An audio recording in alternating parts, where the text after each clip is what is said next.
Hello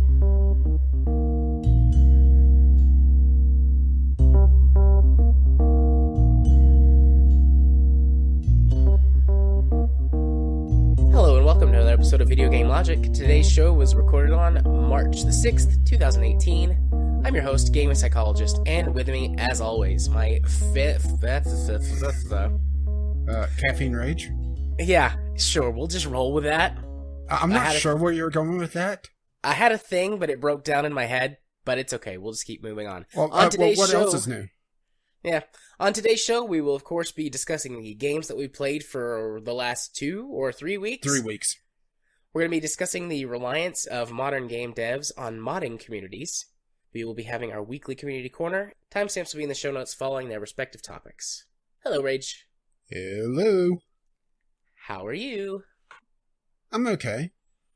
Well, that's good. I can't say I can't complain because, my games list. Also, you can pretty much always complain. Well, isn't that what's endearing about me? Yeah. Or, why people don't talk to me all that much. I love you to death. Hate me. My singing is worse than usual, and that's Which saying is something. yeah. Yeah, just it's allergy season. Thanks to that old Chinese hoax of climate change, we've had an early spring this year, and the pollen is out in force. Well, the good thing is that it'll probably get nice and cold, so you'll have 2 springs this year. Man, last Thursday and Friday were terrible. Thursday was okay. I muddled through Thursday, and then Friday I woke up and I was like, oh, why? And I had to. We were gonna play Torchlight 2 on. That's why. Treaches. Yeah, we were gonna play Torchlight 2 on Friday, but I was like, I can't concentrate. I can't focus. That's pretty much how pressure and the drugs. That's pretty much how I was with Xenonauts for a week and a half. Just couldn't concentrate whatsoever. Yeah, Saturday was a little bit better, but I was gone Saturday evening. I went to a banquet. Oh, I got to dress up, but I hate dressing up. I had to put on pants. What, it didn't make you feel pretty? No, I didn't feel pretty. I just felt sinus pressure in my face. But I was doing the whole business schmooze thing, finding new people, new places, organizations to send. It was nice. I was very successful Saturday night. And then Sunday, I was pretty good Sunday. We did record Divinity. I was about like I am tonight. So yeah, but thankfully there was enough noise in the background that all your sniffles and wheezing and everything gets covered up. Yeah, I hope so. But this time you're gonna have to edit all that out. Yes, I will. Muting the Skype call so you don't deafen still leaves it in the Audacity recording. But it's okay, I'm prepared to take notes. Yeah, maybe we should invest in a cough switch for you. I mean, a prepper cough switch that just kills the microphone. Sure, if anyone wants to buy me a cough switch. Well, Patreon. Yeah, Patreon. There you go. .com/VGL podcast. Ding. Ding. Or if you just want to email us about our idea for a cough switch, VGLpodcast@gmail.com or Twitter, VGL Podcast. I see what you did there. I see we were talking about this. And you said, maybe next week I'll work that into the beginning so that it doesn't mess up our thing. I see what you did there. And I approve. I approve of this message. Oh. So we've each got a massive list of games to talk about this week. Technically, I have 8, but 2 of mine go together, so I'm only counting it as 7. Yeah, and you have 9. Yeah, which I would say you probably should just throw those together if you're not.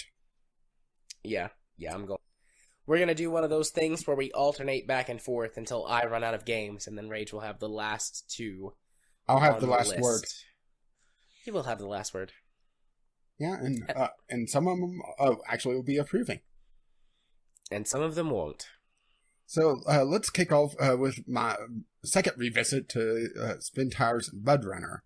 Because I said 3-4 weeks ago that I was going to finish the map, the new DLC map, and I did.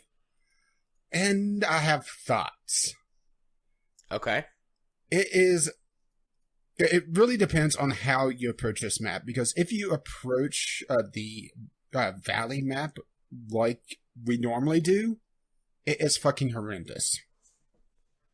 It's, well, for those who don't know, Spin Tires Bone Runner is an off-road logging simulator where you're dragging logs from a log kiosk or a lumber yard to a loading point. You do it for all the loading points on the map. You win. Yay, there's a guitar solo and then fireworks going off, and everyone's very impressed with you. Well, they released their first free DLC, The Valley, which has 3 new vehicles, which are all on also the new map. Otherwise, you have to unlock them through the progression system, where you're just going through the different maps in sequence and building up progression points by doing well on them. Well, this is more of an introduction to the 3 new vehicles, plus a new place to toy around with them in. You get a little scout vehicle. They're in different tiers based on the letters of the alphabet. So you get an A-class vehicle, which is just a little Jeep-like thing. I have still no idea what to call this thing, but it's probably my favorite one out of the 3. It's able to carry a little bit of fuel. It's able to carry some repair supplies to be able to fix up trucks. And it is a lot more versatile than the original Jeep. I absolutely love the little guy. And it's probably going to be my new go-to vehicle for scouting maps. Then you get one in the C-class range. I'm not going to worry about the numbers on them because it doesn't really matter the exact one it is. And it's a decent enough truck. It's pretty much just, I would say, middle of the road for its weight class. But the problem is that this map is not geared towards mid-ranged vehicles. It's weird. It's built around really small and really large vehicles because it's a very flat map. With a few hills here and there, but for the most part, it's flat, and it's like there was just massive storm and flood that just went through and knocked down, I would say, a good half the trees all around the roads and flooded the river that you have to ford. So there's rocks everywhere, there's trees down everywhere, and the smaller vehicle, the little A-class vehicle that you get in this map, is able to just go right over them. No problem. Or just be able to be small enough to work its way around and over all the rocks. The C-class that you get is too big to do that, but too small just to easily go up and over the large stuff. So for this map, it's not that great. Overall, it'd probably be a lot better. But then you get to the big guy here, and it's an D-class vehicle, or an E-class vehicle. I'm actually trying to find it on the news here. Let's see, it is an E-class, which is the largest that they offer here, the E7429. And it's very fuel efficient, but it's not very fast, but it's able to just plow through this map. And it feels like it's built around 2 of the 3 cars for this map. This map is built around 2 of the 3, I should say. It's not a bad map. It's just, it requires a new approach to the game that I really wasn't used to. I don't usually use these massive trucks outside of just very basic dragging stuck vehicles, and that's it. Overall, though, because of the new approach, I do like the map. If you absolutely hate pumpkins, this is the perfect map for you because there's this giant field of pumpkin. Excellent. Do they make a lovely squishing sound? Oh, yes, and there's an achievement for it. There's actually no achievements attached to this map directly, though, which is weird. Usually, that's a thing. But not this time. It's just an oddity. Overall, though, I did enjoy the map once I kind of figured out how to approach it. But because it's such a flat map, once I figured out the way to get around the obstacles built into the map itself, it was a very short map. Until then, I was just struggling because I kept throwing my the C-class vehicle because I was expecting that to be my go-to truck. but it wasn't. But I still really enjoy Spin Tires Budrunner overall. It's a fun time. And on multiplayer, it's an absolute blast. I've actually gone budding with Katie a few times in the original Spin Tires, not Budrunner. And Spin Tires is just one of those games where you look at it and you think it's absolutely worthless. It's one of those that, how would anybody think this is fun? And then you start driving. And the next thing you know, 3 hours have gone by. Right? Yeah. You flip 3 trucks, and you've got 2 more that are about to flip over, trying to get the other 3 out. Yeah, it's a very simple game in concept, but in execution, it requires a lot more finesse than I think a lot of people realize. Once you've figured out the game, though, it's not that hard, at least on the casual mode. Hardcore mode, it starts to really get crazy because you burn fuel a hell of a lot faster. You're able to damage the truck a lot easier, and there's no recalling, so you're very liable to just finish the map halfway or 2/3 of the way, and then be completely stuck because all your trucks are stuck or you've run out of fuel. So it's one of those things that hardcore mode is definitely hardcore. Indeed, it is. Now I can only play Spin Tires some more as a relaxing, chill-out game this week. Yeah, well, as long as you're playing in casual mode and know that it's a good one to do. Just drive around. Hold my beer and watch this. Granted, Got a few of those moments. I have to say that the Valley map is my least favorite so far, just because it's so flat. There's something about carefully navigating a mountainside, or Spider-Man way up a mountain that you're not supposed to be able to do just by winching to different trees. Spider truck does whatever a spider truck does. Right. Anyways. Yeah. That's pretty much, I just wanted to revisit this once I finished the Valley map, or had more time on it. I think I didn't see the problem with it before because you start off with both the A and the E-class trucks. The little one and the big one, and they both are able to navigate the map pretty easily just once you drive them properly. Yeah. But that C-class, just because pretty much the entire map has trees down and over the road, it's pretty much worthless. But thankfully, it's just something that you find on the map. All the maps have hidden trucks that you drive up to them, and they honk, and you're able to, you're carjacking. Truck jacking. Yeah. And then you go grab some wood. Absolutely. I'm gonna wrangle my wood. Well, just don't go get your wood dirty. I'm gonna jerk it around like a crazy person until I get it just right. Then you're gonna wrap it around a tree like Kyle, and then he bursts out of the woods and gives you 7 liters of fuel. Yeah. Here's your fuel. Bye. Oh. All right. Is it my turn? I think so. Unless you have anything to add about Spin Tires. Nah, I don't think so. We've talked about it several times before. Okie dokie. Well, the first game on my list for this week is a game by the name of Sphere 3 Enchanted World. Allow me to describe this game to you with 2 questions. Question number 1. Have you ever played World of Warcraft? Which I know the answer to, but... Perhaps. Okay. Now, have you ever played any third-person RPG? Ever? Well, considering World of Warcraft... Well, I suppose I should say any action RPG. Considering the Game Club, I'm going to go with no. If your answer to these 2 questions is yes, you've literally played Sphere 3 Enchanted World.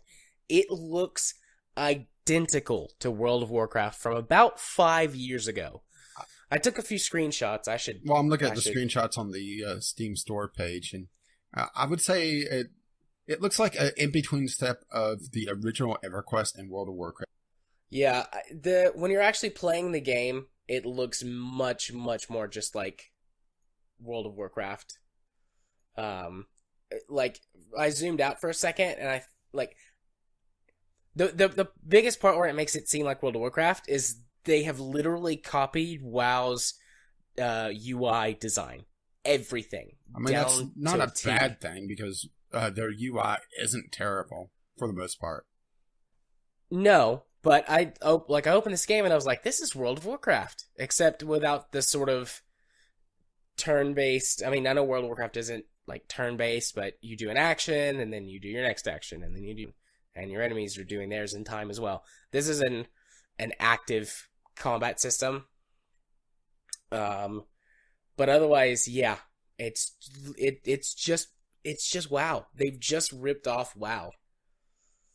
Which, like you said, is not like the worst thing in the world, but it's so boring. And the quest design and writing for it is bad, and it doesn't run well. Even with everything on like medium settings, the only thing that I had turned up was the, what's it called? Like just the distance that you can see out. Oh, so that's why this game looks familiar. I'm drawing a blank on that, but I got a review code. Yeah, I did too for like a starter pack or something. I literally don't know how to redeem the starter pack or how to use it.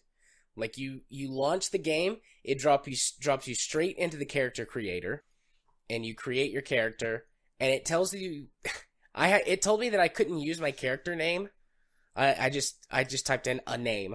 I think I named my character like Beth or something like that. Just like, surely this name is taken. And it was like, you can't use this name, it's taken. But then the game started anyways, and my character's name is Beth. And you can't, it says it has multiple servers. You can't choose one. I don't know how to choose one. Maybe they unlock if you get to a certain level. I only got to like level 8 before I got tired of playing it. The gameplay is super choppy. It's poorly optimized. It doesn't work well. It doesn't look good. The UI is a carbon copy of WoW, but with it being a much more active game, that doesn't necessarily work. When you've only got like 3 abilities, that's fine, but as you unlock more abilities, even in the first few levels, it's like, oh, I'm running around and I gotta hit this and hit that, and I've played other games that have done this exact thing much better. The only thing that it's really got going for it is that it's free to play. Yeah, if I wanted to play an MMO that reminded me of WoW, but free to play and more action based, I would just go back to WildStar. Yeah, WildStar is better. WildStar is much better. And that's really all I have to say about it. I mean, it's an MMO. The free, the store is terrible. I don't think there's loot boxes, but it's a really shitty Asian microtransaction store. So there's like a million things that cost a quadrillion coins. Yeah, you have to buy everything.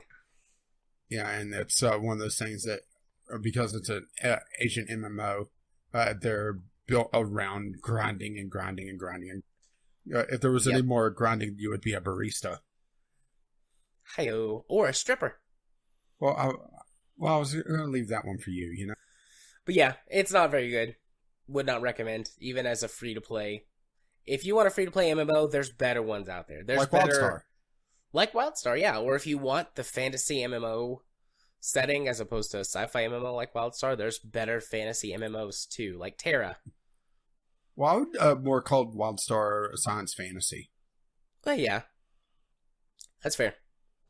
If you want to get really technical about it. Well, I have to be technically correct. Fair play. So yeah, what's next on your list? So next up on my list is Fossil Hunters. This is a mining puzzle game. And it is annoying as shit. It does one of those things that, well, it's a mining game, so you probably see where I'm going with this already, where you have to hunt down your fossils and then drag them to a specific area to assemble them and progress to the next level. It's built like, I don't want to say that it's a roguelite, but it's the same idea of progressing down a dungeon. And the further you go, the more stuff you unlock, and the more stuff you have to deal with as well. What irritated the shit out of me was the fact that it's pretty much random what fossils you find. To the point where I spent 5 to 10 minutes trying to find the last piece of a fossil to complete the puzzle, because what this is it's not a jigsaw, it's more of a sliding puzzle, even though it's not really the properly a sliding puzzle either. But it's sort of in between the two. I spent a good 5 to 10 minutes trying to find this last piece because I was still pretty early in the game on my initial, just play test to see what I think of it before making a video on it. Well, I had to find this fossilized foot, and I needed 2 of them, and they were fucking rare. I finally found the second one, and then, because I dug too much in one area trying to find this fucking foot, the ceiling collapsed and destroyed the foot. Aw. Yeah. It's one of those. That sucks. And on top of that, there's also a few other things I really dislike. For one, it's a physics based on the dragging. So you have to be very precise unless you do a lot more diggings to basically build a hallway to be able to drag stuff around because, it's... your fossils are pretty large compared to you. I mean, you're building dinosaurs, essentially. Well, the problem with that is that, if you're digging more, you're either collapsing the roof, which blocks off that hallway. You're finding other fossils, which gets in your way because it's a sliding puzzle. Or you're finding the wrong things whenever you're digging like that. And it's just very frustrating. But on the flip side of it, there's no challenge outside of just frustration on the RNG. At least as far as I got, which was only a few levels in because it annoyed me. Oh, and there's also this other thing where they introduced pretty quickly on the spider enemies, which I know you hate already. Yeah, spiders don't wait up. Thunder. Well, the spider enemies, for some reason, love fossils and love to eat them. Okay. So if you're not either buying lamps to light up the area where you have to build the fossil, or actively killing all the spiders, you could come back and see your entire skeleton that you've built gone because a spider got there and ate it. It was just an exercise of frustration. It feels like it's built around multiplayer, which it does have local co-op, and I'm not sure about online co-op. I actually didn't double check that. I think it's just local co-op. It says co-op, local co-op, so... Yeah, only local co-op then. Because it's built around the idea of having co-op, someone would be able to sit there and babysit the skeleton from the spiders, but because I was playing by myself, I couldn't do that. So it was just that extra frustration on top of not having the second person digging around trying to find those fucking rare fossils. So, yeah, didn't like it. It looks cute. I mean, it's cute. I think it would be a good game for you to play with King and Katie, because I think it supports up to 4 people. Yeah, it says up to 4 players. But the thing is that, for me, it's absolutely terrible. But if you have a group that you can play locally with, it's probably pretty decent. I mean, granted, it is dead simple.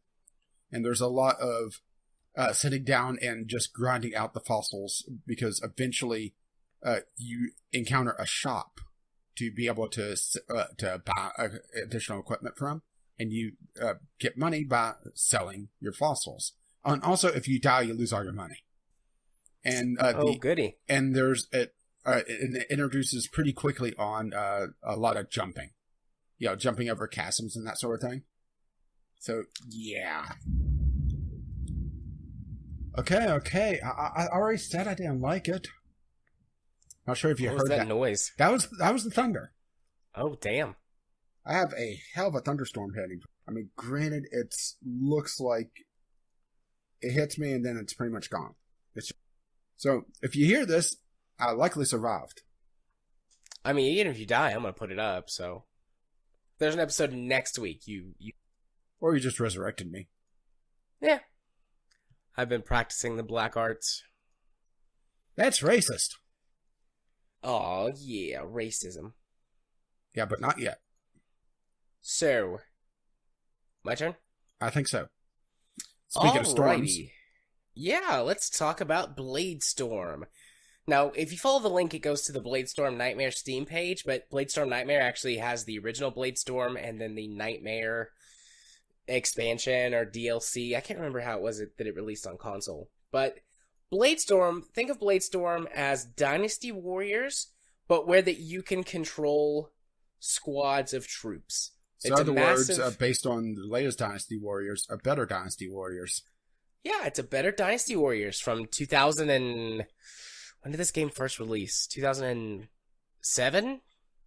2006? Something like that. It does look a bit old. Yeah, it looks old. Granted, the boobies have aged well. What? Yeah.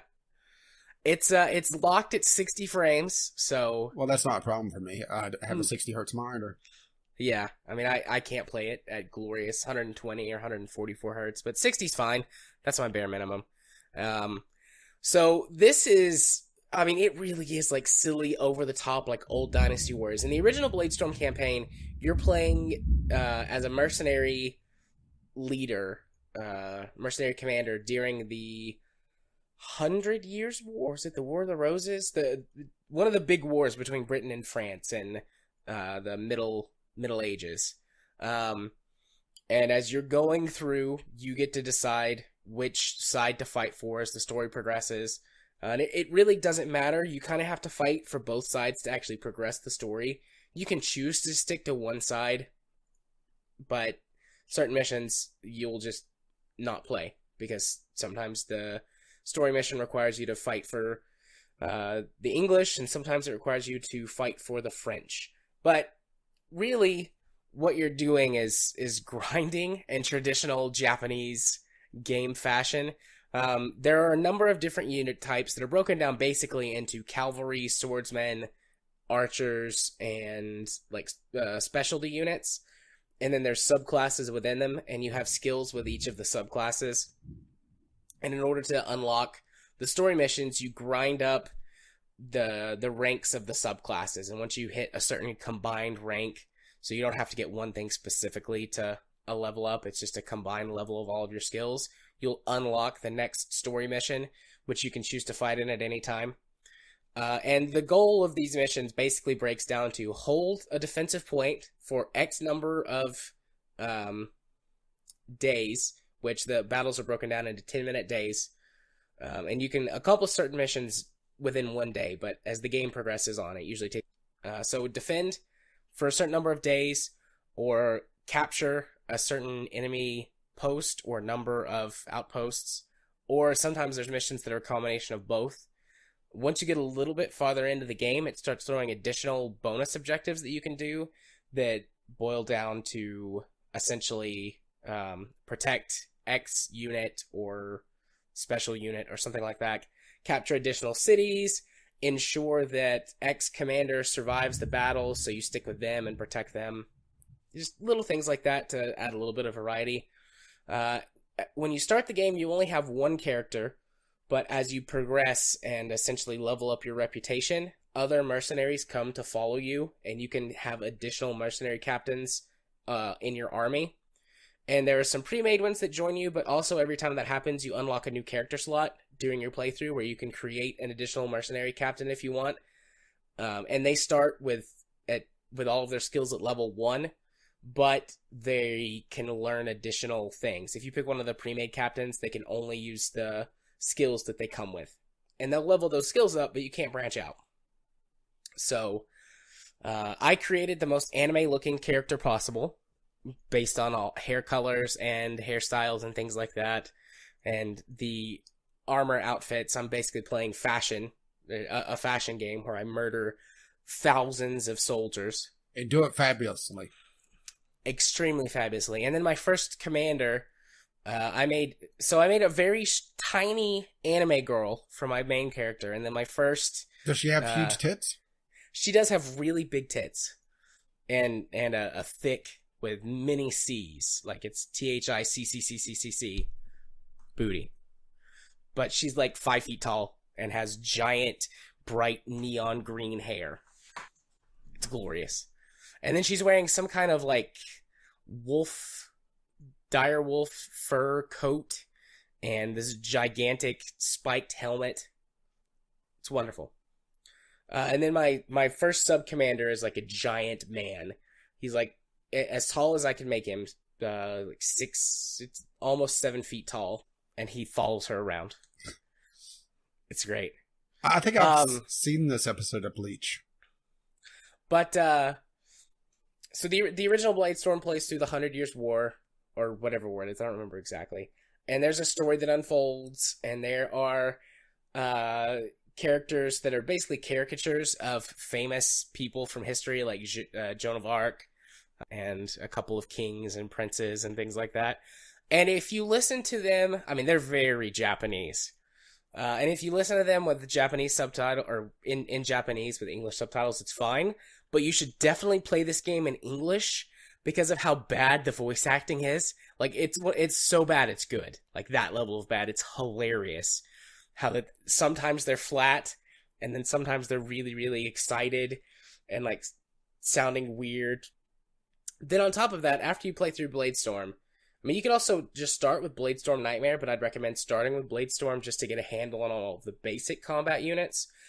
After that, there's Bladestorm Nightmare, which is a fantasy version of the same thing that brings in vampires and demons and dragons and magical powers and things like that, and is a complete second campaign that's using the same map, but basically demons have invaded medieval Europe, and you have to stop them with your mercenary army. It's pretty good. Pretty good. Although not, in my opinion, not as fun and funny as the first one, because the first one is trying to be somewhat historical, but doing it in an overly comedic caricature type way. This is just fantasy thrown over the game mechanics, which is fine as an extension of the main game if you want to play more, but it's nowhere near as fun or funny. But yeah, it's giant medieval battles where that you can command squads of various unit types and go fight other armies and squads and take over towns, and it's just ridiculous how overpowered you can be compared to these other enemies. I mean, it really is like a version of Dynasty Warriors, and it's wonderful. And then every once in a while, one of the commanders comes out, and they're more powerful than the regular troops, and they give you a hard time, but you can still usually take them. It's fun. I love it. Maybe we should send it to Jim Sterling. Make him happy.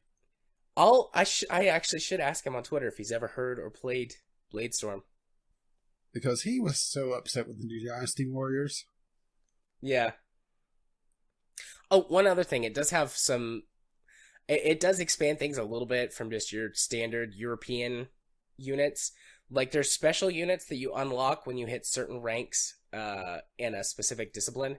Like, for example, my favorite to use is Spearman. And once you hit, I think it's level 20 with the Spearman, you unlock Roman Spearman, which obviously would not exist in something like 15th century Europe. At least with that attitude. But the Roman Spearmen, you know, they're dressed like Romans, and they have extra bonus abilities that the standard Spearman squadrons don't have. And I think they're the first spear unit you can get that can throw javelins, so you get a little bit of ranged attack with. But yeah, it's a fun game. Really enjoy it. Alrighty. Oh, I'm looking at this picture you just put. That's the gist of it. Yeah, that's Kenpachi from Bleach. He's like 7 feet tall, and the little pink-haired girl is really young and doesn't even go past, I would say, his thigh. Yeah, that's about right. And she's this really bubbly character, and he loves to fight, and actually purposely weakens himself so fights are closer because he is overwhelmingly powerful. Yeah, he's an interesting character. Yeah, except that last thing. That's about right. My character comes up to the midsection of my first. Well, she doesn't have the huge tracts of land. Yeah. Maybe we could get her to smuggle watermelons or something. Maybe. All right, what's up next for you? Okay, well, I have Algobot, which in Spanish it means something. Okay. Actually, it does mean literally something. Oh, okay. So I made that joke in the Sunday Sampler. And actually So went it's full. called Something Bot. Yeah. Okay. This is a programming puzzle game. Think Space Chem, Human Resource Machine, that sort of thing. Only this one's a lot more limited or focused, depending on how you want to look at it, because this has a few solutions for every puzzle, but you're not as free as you are in other programming games. There's a definite best solution, and there's one or two variants, and that's about it. But anyway, you are on this spaceship going somewhere, doing something. Oh, hey, we got a name. Algo. I'm joking about that. You're on a human colonization ship, and all the humans are in deep sleep, and you're performing maintenance. And things go wrong, and you have to try to solve them via programming. And the game has a very Wall-E-esque. You have this hyper advanced little robot that's bossing you around, and the character that you play, she actually says, "Oh, great! They sent me a Mark I unit, a first version, to do all the work." The Wall-E-esque feel, where the very obsolete bot and the hyper advanced one. Yeah. But this game is built around building programs. Very simple, just drag and drop various commands. It's pretty much, actually, it's completely mouse driven. Just drag and drop, and really, there's not a lot to talk about here because it's pretty straightforward. There's a few interesting little things that it could do, where there's function commands that unlock eventually, where you have various memory slots that you could drop a repeating program into to try to compress your programming, because you only have so many slots total, which is where some of the freedom gets lost. Because things like Space Chem, you can make them as complex as you want as long as you finish the puzzle. And this one also, it's limiting because your bot has to be in a certain place at the end of the program. If you look at the screenshots, you can see the white line where that's the only place that he could go, and he has to be at the very end, the red marker, whenever the program completes. So yeah, it's a very limiting thing. But they introduced some interesting memory and programming commands fairly early on. I was about halfway through at the 5-hour mark, so I would say it's not that long of a puzzle game, and there's not really a lot of reason to replay unless you are completely obsessive about perfection. But because there's no high score table and there's no really out there alternate solutions, I would say the replayability of this game is very limited. But if you're looking for a programming puzzle game, this definitely would be right up your alley. And it's also in that really sweet spot for just impulse buy. Yeah, it's a really cute looking game. Yeah. Graphically, it's actually pretty good, all things considered. I mean, it's no Crisis. Yeah. But, it's done very cleanly. It's probably my biggest annoyance with the game is that there's no tooltips. And some of the icons are backwards from what you would expect, especially the picking up things and dropping them.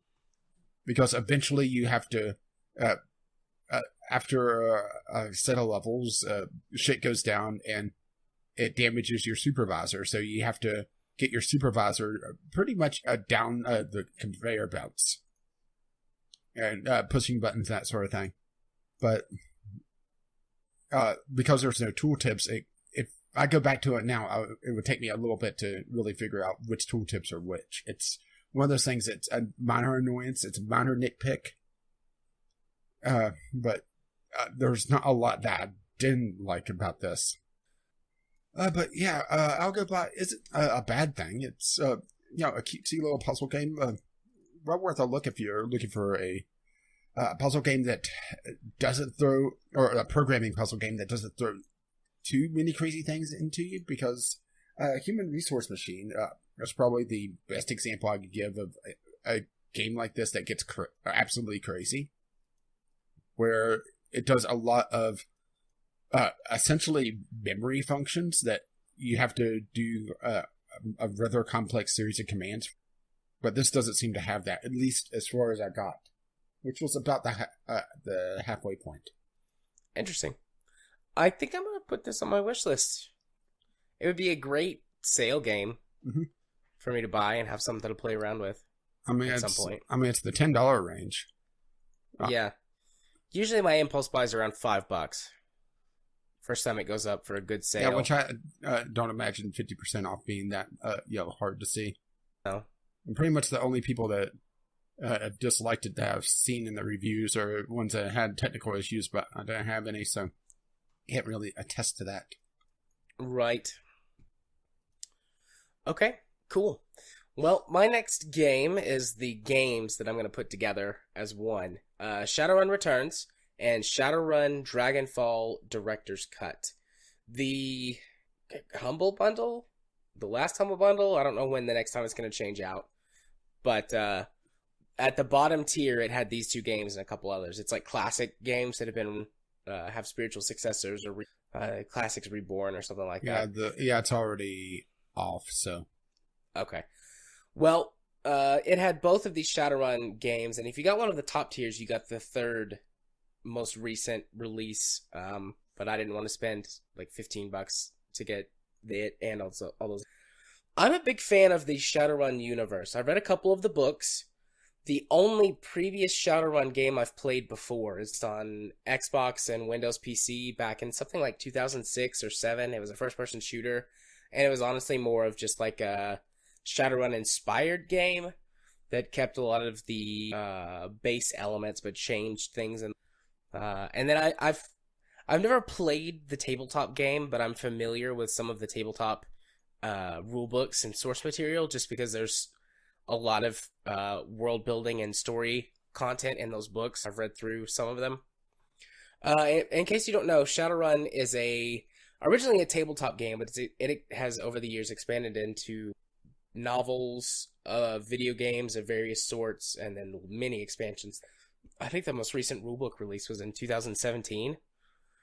But anyways, it is a technopunk dystopian future where that magic is cyclical, and every few thousand years magic will return to the world, stick around for a while, and then fade away again.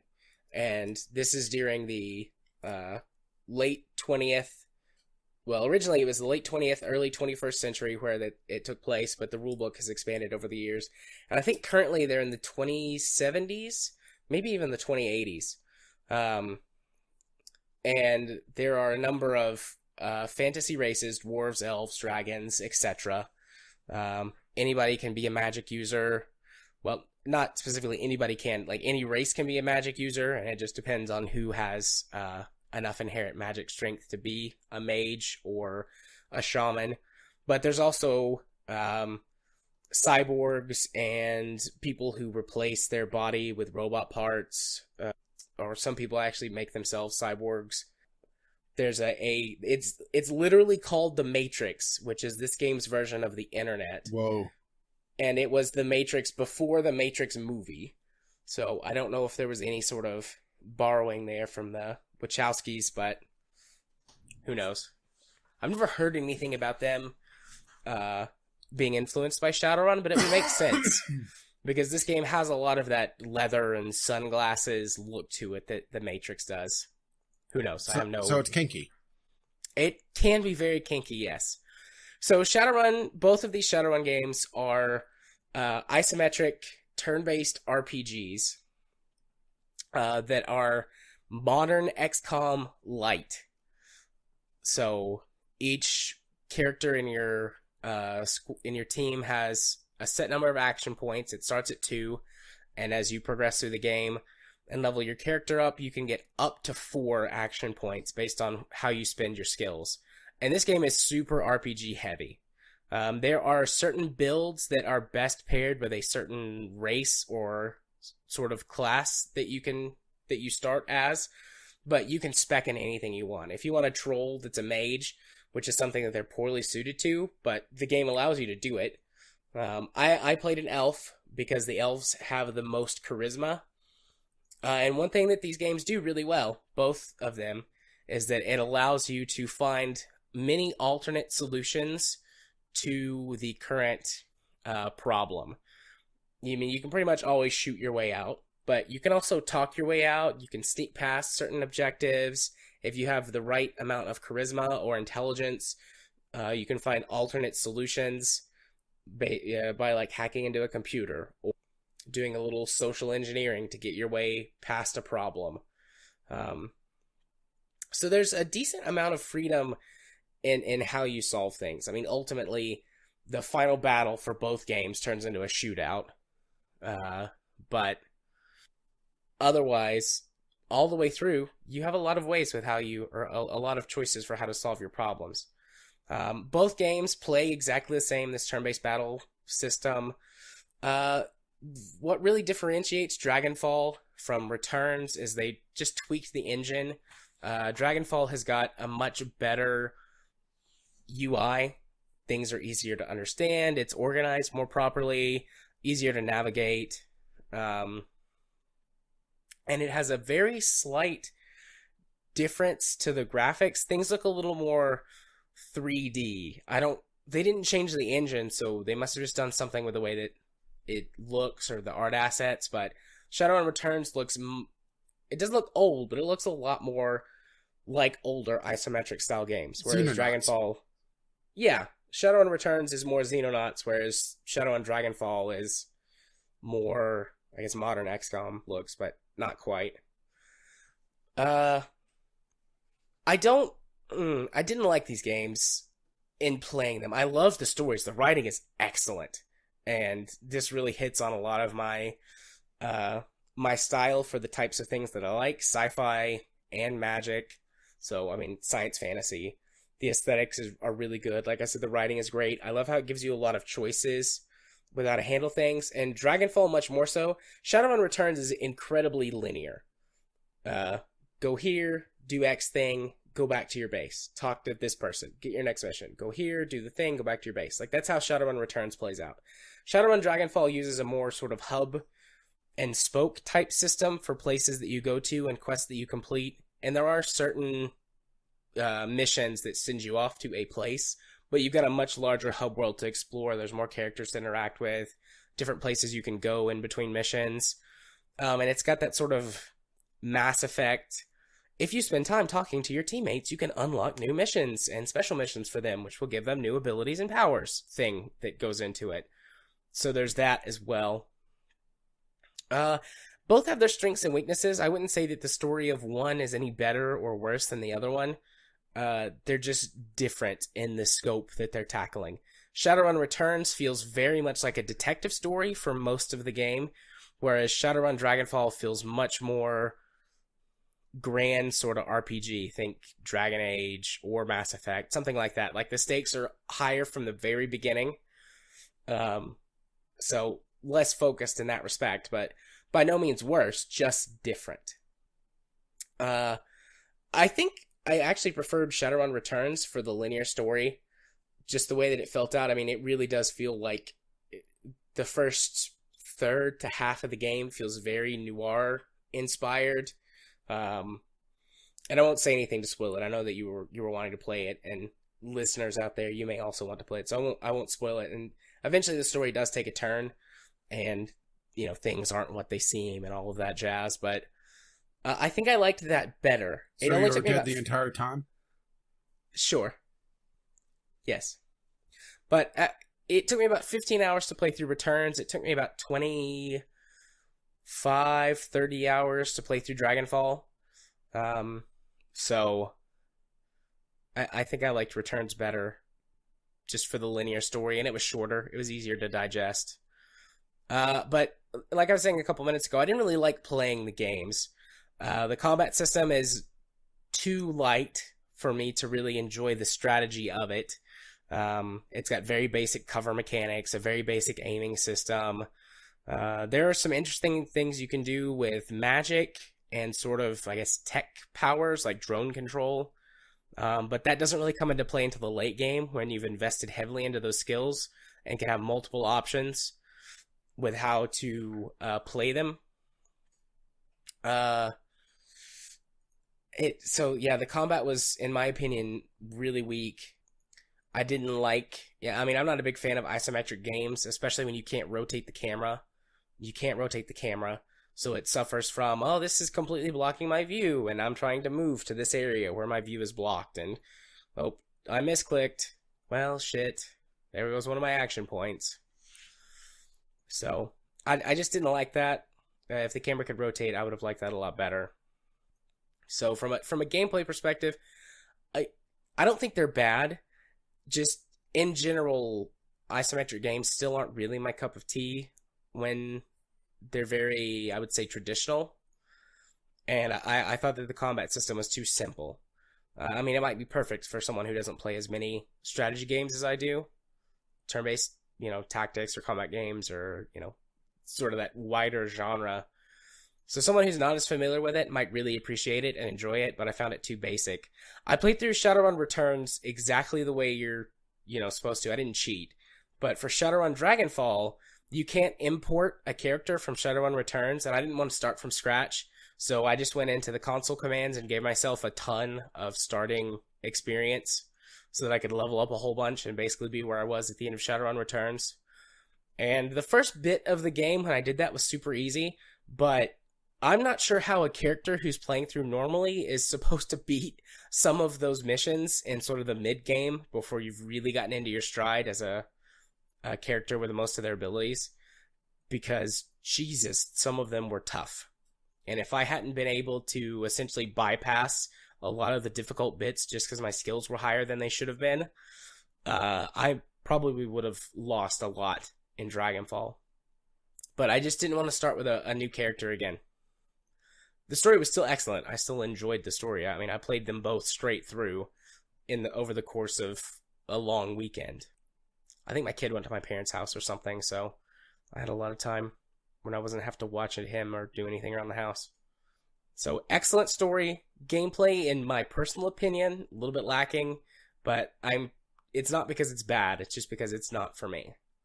But I mean, I loved these games for the story and the aesthetic alone. So if you like good stories, these games are definitely for you. If you're a fan of the old Shadowrun from like the Super Nintendo, I think, and there might have been an old PC game too, I don't remember.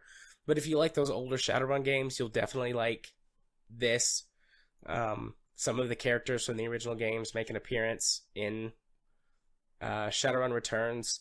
I mean, if you don't know who they are, you wouldn't care, you'd miss it, but I recognize them, so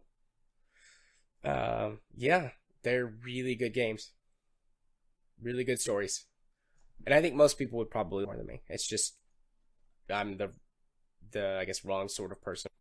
Yeah, Game Club's going to be interesting. So next up for me was Rad Rogers. This wants to be basically a love letter to 90s run and gun platformers. And they do that with probably the most annoying protagonist I've encountered in quite a while. This little shithead that just is all mouth and really that's about it. And he just irritated the ever-living fuck out of me. So I was not going to enjoy this to begin with, but then I started hitting some technical issues.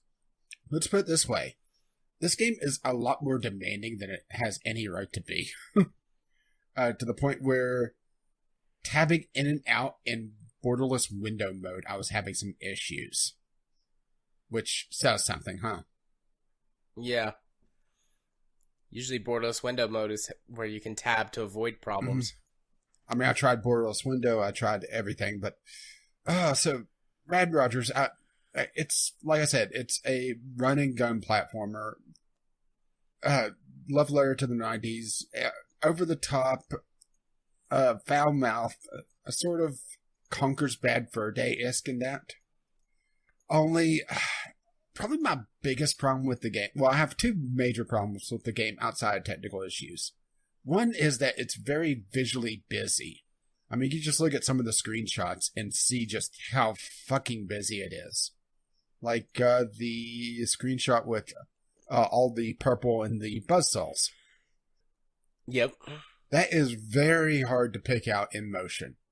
And there was a lot of times just on the first couple of levels that I've ran into obstacles because it was very hard to pick out from the background of the objects on the character level and also the foreground, because it's one of those platformers that has a foreground layer, which just I absolutely hate. I hate it whenever there's things that obstruct my view because it makes it look more 3D when it's a 2D platformer. And it's just handles very awkwardly because of it. And the other thing is that a lot of the sections of the game requires, it's not really precision platforming, but more of a rhythm platforming, dropping platforms, timing events, like stalls like that would be moving, so you'd have to have a certain timing. Well, certain enemies, for no inexplicable reason, would suddenly have a lot more health. One of them out of a large group. And I would run into them constantly because, you're running and gunning, you're killing things very quickly. All of a sudden, you're running into something that is a lot more durable than you would think. Oh, I'm going to take damage because I was jumping at it. And this isn't Mario where landing on it kills it. And, well, let's see. Well, since the character annoyed me so much, I guess this is kind of a blessing in disguise. It's short. I mean, fucking short. It's 8 levels. That is pretty short. I mean, granted, if you want to be completionist, well, good luck, because it does that fucking annoying thing where a lot of the collectibles are hidden behind obstacles that otherwise it looked like you would take damage. Like, I missed a jump, thought I was going to take damage on some spikes, and I fell through the spikes and picked up a secret. Oh. Yeah, one of those. It's one of those that back in the 90s they would have you call 1-900 number for the god, right? Yeah. So I suppose you could just look that up online now, but still, that would be frustrating for whoever's making the guide for the first time. Oh, yeah, that poor intern. It's just, there's a lot of things here that, yes, I realize that they're 90s tropes, they're 90s mechanics, but there's a reason why, we don't make platformers like we did 20 years ago. Yeah. And it's just, it's a combination of being very visually busy, having some technical issues. As a matter of fact, unless they fixed it in the last patch, which I haven't fired up the game since I originally, toyed around with it for a little bit and then dropped it. It was actually impossible to 100% it because of bugs. That there was a couple collectibles that people were complaining that were not being collectible, or able to be collected. Yeah. Which for a short game like this, where a lot of the emphasis on the replayability is to find all the collectibles, is unforgivable. Yeah. Let's see, anything else? They have this oddball rift system where occasionally you'll run into a part of the level that, well, you're in a video game, all right? You're right. You're this little foul-mouthed shit of a kid that is refusing to go to bed, and he's up playing video games, and well, his mom eventually tells him go to sleep and turns off the video game, while he's playing it. I think we've all been there. Yep, more than once. Well, he wakes up in the middle of the night, the game console's turned itself on, and he gets sucked in. Right, as you do. Yeah, I mean, we've all used that excuse as well. It turned itself on. Well, I got sucked in. Well, uh, parts of the level, I guess this game was developed by Ubisoft, are just missing. Actually, it's published by THQ Nordic in 3D Realms, which maybe that explains a few things. Parts of the levels are missing, and you have to go into these drifts with Dusty, your console that's come with you for some reason. And it changes style of game from a run and gun platformer to this weird. Have you ever played the game Osmos? That 2D kind of floaty feel where you're having to. It's not even a shooter. I'm not sure how to explain it. You're having to dodge and weave and usually try to do something in these rifts. Either stay in a particular position long enough, but because there's so much shit coming at you, that's going to be very difficult. Or you just go over and hit X, and he punches the pizza level geometry into place. Yeah, because that's bug fixing, right? You just hit it hard enough. Yep. But these riffs are just annoying as hell. And this is actually the second version of this game. They released one version. This is a Kickstarter, by the way. Their Kickstarter was successful. They released Rad Rogers World 1, which is, 8 levels plus a boss. 4 hours of a gameplay. 4 hours and some change, I guess. And that's, 100%ing it. Well, this is the second version of it, just Rad Rogers. And it's just, I'm not sure why they released a second version and added a couple vertical scrolling levels, and that's about it. Oh, and hats. They added hats. Woo, hats. Yeah, a good thing this didn't release like 5 years ago. Then there would be a TF2 promotion. Remember when that was a thing? Yeah. I do, just barely. Yeah, I'm unimpressed by it just because of how visually busy it is. It never feels like it really gets its stride because there's long sections of, I'm actually kind of enjoying this. Okay, it's a little hard to see what exactly I'm trying to platform. Oh, suddenly an enemy's requiring me to stop because it has twice the health. It's just a weird thing, and it doesn't seem to be reviewed all. Well, it doesn't seem to be reviewed hardly at any at all. So, I don't think we'll be seeing more Rad Rogers. That poor little foul-mouthed kid. Ah, well. Fuck him. Okie dokie. Next on my list is Space Engineers. Space Engineers is a game I've played many times over the years, and it's been in early access for something like 3 years. Let's see, it released in October 23rd, 2013, so 4.5 years, roughly. Space Engineers has been in. I love survival crafting games. I was a huge Minecraft player several years ago of games like this, and Space Engineers is that perfect blend of survival crafting, easy to play and learn, and my theme being sci-fi themed. But Space Engineers has been plagued over the years with bugs and performance issues, and performance issues and bugs and performance issues. And did I mention performance issues? At one point, they actually advised turning the settings to max because how poorly or how weirdly the game was optimized. Having it set to max settings would be better even on weaker computers because of some weird issue with how it just streamlined the performance. So you could get better performance with the graphics turned up as opposed to lowering them. Simple. Like you would think you do is you rename all the graphics settings. Yeah. But the last 2 or 3 updates, they've really been like, okay guys, we're getting closer to being what we consider full release. We've got all of the features in the games. They're in the game, and now it's time to streamline performance and fix bugs. And so after about 3 patches of this, last week I was like, I've played several very story-heavy games, something that was really, really, taxing to, with Xenonauts for strategy and things like that. I just want to chill lay back, mine some minerals, build some spaceships. Well, see, you should have went mudding with me.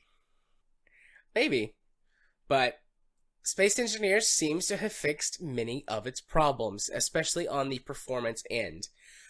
Before, the last time I played this, my PC was the exact same build. The only thing that's changed since the last time I played this is I have a monitor with 144 hertz refresh rate as opposed to just 60 hertz. But before, I was very lucky to get a steady 60. It never dipped below 30, but it was extremely inconsistent and jittery, which honestly, in my opinion, is worse than just being able to run at a steady 30. But now, it runs at a steady 120. And it is not jittery at all. There's an occasional sort of hitch whenever it's loading the next large chunk. Because the scope of this game is huge. Like, you have a really large planet that you can spawn on. There's a couple of moons that you can go to. There is a Mars-like planet. An infinite amount of spawning asteroids if you're just flying around in space. So it loads really large chunks, and every once in a while you'll cross that line. But I think it adaptively learns where you're playing the most, because after a little while of my base, it stopped loading new chunks until I needed to go on an exploration mission to find ice, so that I could start converting it to O2 and H2 for my first chemical thrusters to get off-world. Or just generate all that and kept in memory. Yeah, it might have done that too. But for the first few hours, every time I would go on an expedition, it would hitch and load another part. So I think it is sort of adapting to like, okay, you're in these areas, I'll put these in memory. The only real performance problem that I had was the initial load, or the initial boot, and then the initial generation of the world. But what I did was I just moved the install file from my hard drive to my SSD, and I didn't have any problems with that. Which, by the way, that's something you can do in Steam. You can change, if you have multiple Steam folders installed across multiple drives, you can move a game from one drive to another one without having to delete it and reinstall it. Yeah, it's very handy. I've done that. Yeah, I discovered that with Space Engineers, actually. And I was like, oh, well, this will be neat in the future. They've also added a story campaign, which I have not tried. I didn't want to... The story campaign is locked to certain settings, and I didn't want to have to deal with this game's version of zombies and creepers, which are the spiders and the wolves. I left the pirates in, but you don't really discover many pirates until you get to space, so it's basically a peaceful game until I get into space. You know, the Martian would have been a lot more interesting if he had to deal with creepers. Yeah, I suppose it would have. A lot more sweary, also, most likely. Yeah. I know whenever I was playing Minecraft, build something, turn around, and there was a creeper right there. And blow it up. Little fuckers. Yeah, so they've also fixed a lot of the issues regarding wheels and things that used to be really weird and unpredictable. There are still physics glitches from time to time. We were chatting the other night, and I was starting my build of my first rocket during that, and I forget exactly what it was that happened, but I had to reload a few times until I could you got stuck get in a hole fixed. Yeah, and during the reloads, my engine bell glitched through the platform I was building on, and my base is dug into the side of a mountain. And so it just plummeted to its doom and exploded at the base of the mountain. Yeah, like you do. Yeah, like you do. I'm pretty sure SpaceX has had that happen once. Yeah, a couple of times they've had things explode falling off of their platforms. I haven't played this multiplayer in a long time, but most of the people are still saying that multiplayer are where the game has a lot of issues. Just especially physics glitches with multiple people being in a server if it's not a dedicated server. So we'll see. But I mean, I remember Spaceman, and I played it for quite some time. We built we did the survival mode and started on the Earth-like planet and built a ship, and we were building a space station, I believe, when we quit playing. And that was a ton of fun. So if they ever get the multiplayer issues worked out, I'd love to play this with some people multiplayer. Yeah, maybe I'll give it another shot if they do a free weekend and see how performance does for me. Yeah. Because it was technically playable, but it wasn't playable to the point where I would enjoy it. Yeah. And this game doesn't have the learning curve that a lot of other sort of survival style games do, because you don't have to worry about food or water or sleeping. There are some really advanced things that you can do, but like they're still beyond my level. Like you can build automatic fabrication facilities and create blueprints, and then the fab facilities can basically churn ships out for you based on the blueprints. Yeah, then you forget you turn it off and you come back and the entire sector's filled with enterprises. Yeah, well, that's not so bad. Well, until, the one from where the Borg wins starts going crazy. Yeah. But I've got something like 150 hours in this game, and I'm nowhere near that level. So, yeah, it's very easy to learn, but it's got a really high skill ceiling for what you're allowed to do. Well, this is... And there are people who write... Well, sorry, go ahead. I was going to say, there are people who write custom scripts and programs for this game to do other things as well, like create sun tracking solar panels, for example, so that you need less solar panels to get the maximum recharge rate for your base. And there's people who have built homing missiles and automated drones and things like that. So you can get really complex with it, or you can just do what I do right now, which is build everything by hand very slowly and realize that something's broken and then tear it down and fix it. Well, I was going to ask, have you looked at Stationeers? Here on Steam. Stationeers. That sounds familiar. Stationeers is essentially space engineers only focused on bases. Okay. I must have seen this at some point. It's on my wish list already. Yeah, it's a very interesting thing, and I think it would be right up your alley. It's something I'd love to dive in at some point, but it's in extremely early access. Yeah, there's one other thing Space Engineers has added. They've added a cosmetic skin system to the game, which makes me wary. Right now, there's no way to actually purchase these. They're not in loot boxes or anything. There's a thing you can turn on when you do your world generation, which will spawn satellites that, well, it'll spawn derelicts and crashing satellites that, plummet from orbit, or when you're in space, they'll sometimes spawn in orbit near you. And you can go to them. Yeah, and you can go to them and you can scrap their materials, and sometimes they have cargo bays with things inside that you can take. But there's also a chance that you can get just various cosmetic skins. Like I've got a rainbow skin for my my hand drill. I've got a leopard print helmet, something called a graffiti welder, which is too small to actually see without equipping it and using it. And it uses the Steam inventory system, so these can be sold. They have really low value for the most part. It's essentially the Battle Block theater system, where it's cosmetics that you get through the game just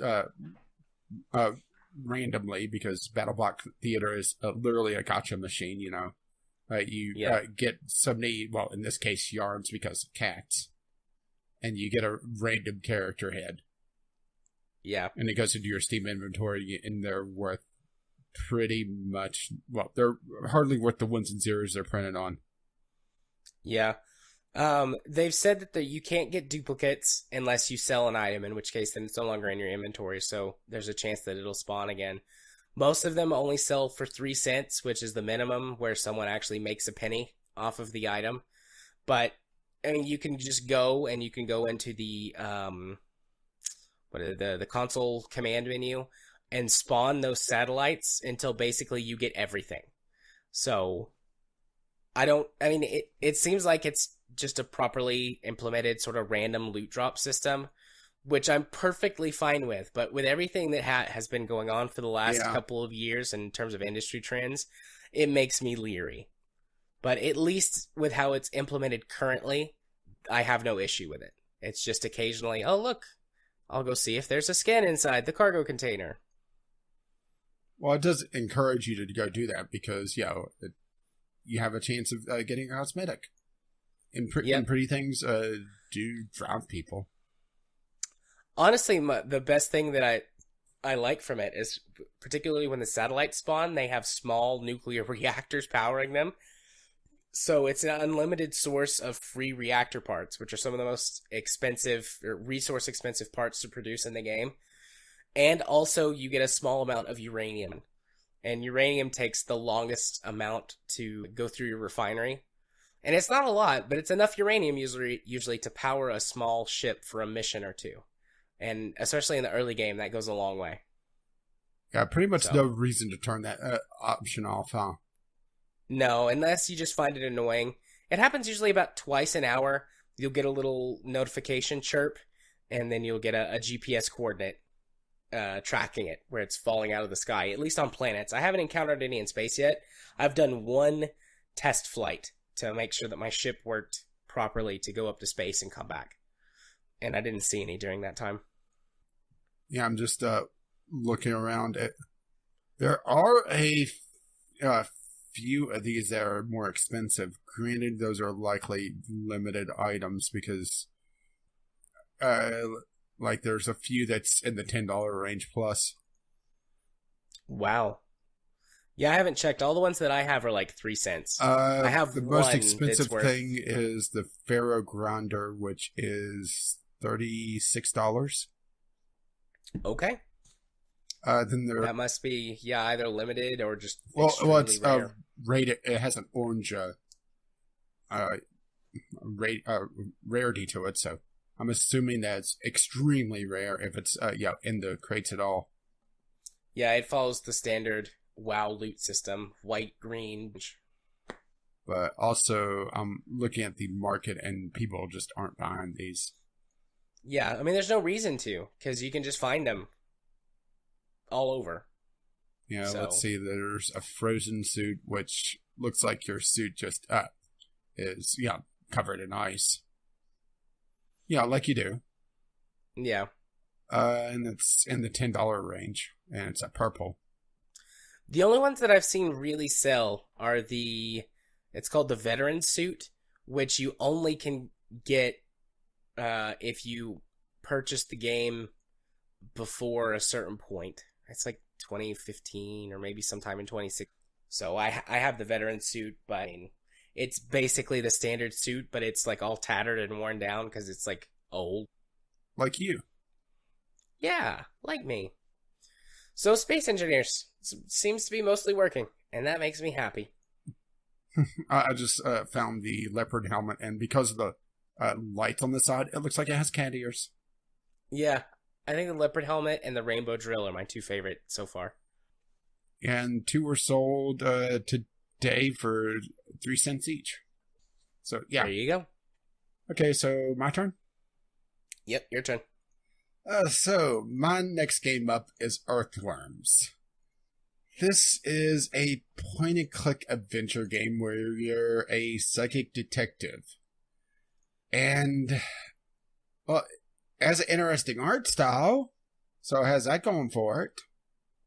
And that's really about it. This was another failed Sunday sampler, and I went around in circles in this game for about 10 or 15 minutes, and I'm not sure if it's bugged for me, which I was getting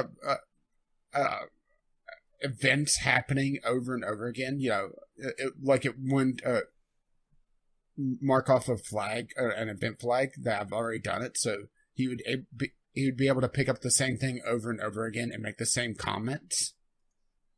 Or if I'm just too dense to get the obtuse solution, which is also very possible.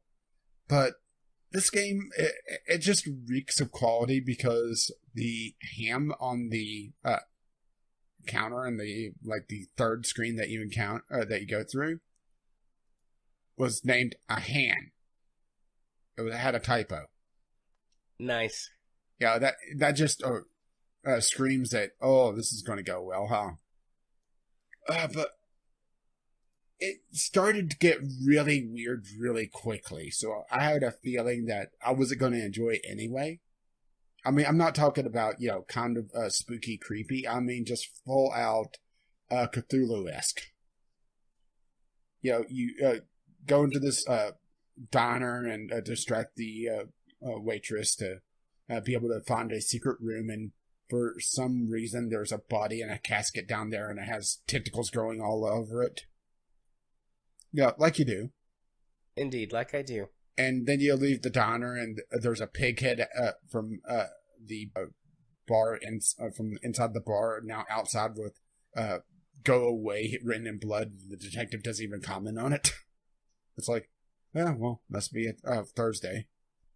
But the big hook on this was that, the psychic detective thing, where he's able to get premonitions about things, and he's used it in his cases in the past. Well, according to him, because hell if I know, right? Because as far as I know, there's not another game in this series. And it's obtuse. You get a vague image of usually two things, and that's about it. And you have to try to figure out how those interact, if they interact. And I never got any of them to make a lick of sense. So that was the big hint system, was this premonition image system, which was just complete nonsense. And the fact that it was getting very surreal, which I don't enjoy to begin with. And it had typos in it, and just the puzzle that I was stuck on was giving me no hints and really no info on how to progress. So, yeah. So, Moon Logic. Pretty much. Either that or the game was bugged, which I'm looking at the screenshot on the store page, and unless there's a second thing, or a second time you use this computer, that computer screen that I'm looking at there looks nothing like the one I was dealing with. So maybe I was just bugged, which is very possible. I mean, the game had a typo in it in the first 5 minutes. Yeah. And you could see the guy with all the tentacles on him as well. So yeah, weird game. If you want a very cheap, very buggy, or potentially buggy point-and-click adventure, I don't know why you'd want this, but there you go. There you go, indeed. I will say it does have an interesting art style. It has a very painted art style. They mentioned an artist that they were emulating the style of on the store page, and I'm not seeing him. Edward Hopper. So, it's based on his artwork. And I could definitely see it whenever I looked up some of his art, which I've seen in the past. It's not a name that really stuck with me. So I will say that it does have a good art style. It's a looker, but not a player. Well, that's pretty. I mean, that's better than nothing, I suppose. So moving swiftly along. Indeed, we're going to hit the 2-hour mark on this. Yeah. The next game on my list is Dark Souls 1. And somewhere Kyle has an erection. Kyle streamed a couple of weeks ago Dark Souls, and his intent was to play through the whole game in one evening, but he got sidetracked and got stuck in a couple places, and that didn't happen. Got drunk. But it's been several years. Like I've played Dark Souls once a long time ago, and I didn't like it. But watching Kyle play it made me think, maybe I should give this another shot. And I had Dark Souls 1, and I just got Dark Souls 3 from the... although that was by accident, I wasn't going to get it, but then I forgot to pause it to wait the month out, so I wound up... But, yeah, Kyle convinced me to play Dark Souls, and he tagged along and watched me play for a while via stream. The game itself is not that bad. It gives me hope for playing the most recent Dark Souls, so Dark Souls 3, and a couple of the sort of Dark Souls type games. I forget specifically what it's called, but I'm thinking of the sci-fi one. The Surge? Yeah, the Surge. It gives me hope for playing those games because I realized that my problems with Dark Souls were not the gameplay itself. It's definitely challenging in places, and I mean, I'm only in the first few hours of the game, but it's definitely challenging in places, but it's fair. Like, every time I died, I didn't feel like it was because, well, there was one part, but again, that was still my fault. Every time I died, I didn't feel like I was cheated or the game was unfair or whatever. It was very clearly, well, I fucked up and I got killed. There was the first boss that you fight.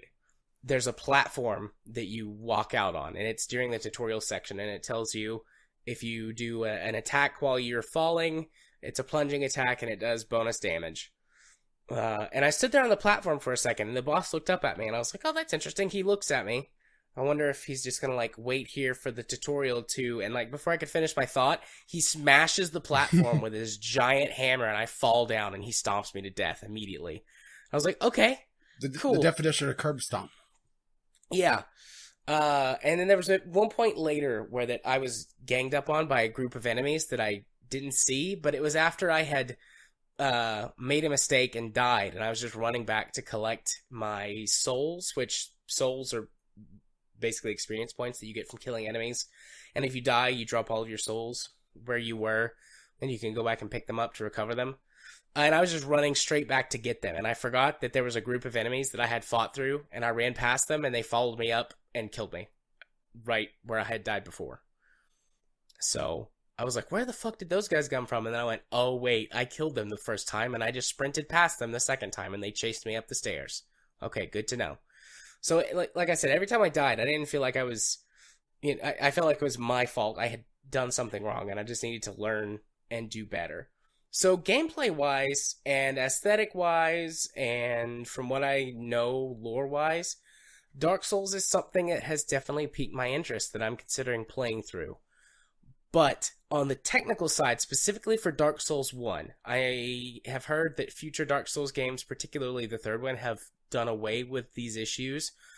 But trying to get Dark Souls working was a nightmare. Yeah, I've been told that you pretty much have to mod it. Yeah, it loads and it plays fine without having to do anything. But if you have multiple controller inputs, you have to go and actually disable. You can't just unplug, because I tried that. I tried just unplugging my HOTAS, but it didn't work. You have to go and disable them from your device manager before it would pick up my Xbox controller. And on top of that, the game is locked to 30, which within the first 10 minutes I considered quitting because of that. But I stuck it out and played for a couple of hours just to try and get it. And there's no way to change that without downloading whatever the big mod is for it, which unlocks the frame rate or makes it where you can set the frame rate to 60 inch and fixes some of the other issues with the game.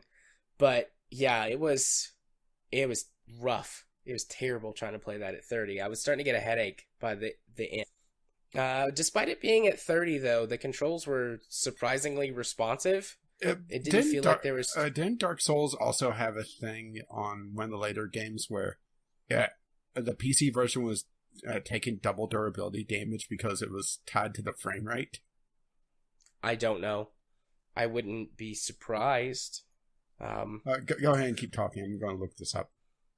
But it's not a super difficult process to go through modding it, but I just don't want to do it. I don't want to deal with it. I want to just move on to Dark Souls 3 and just start there.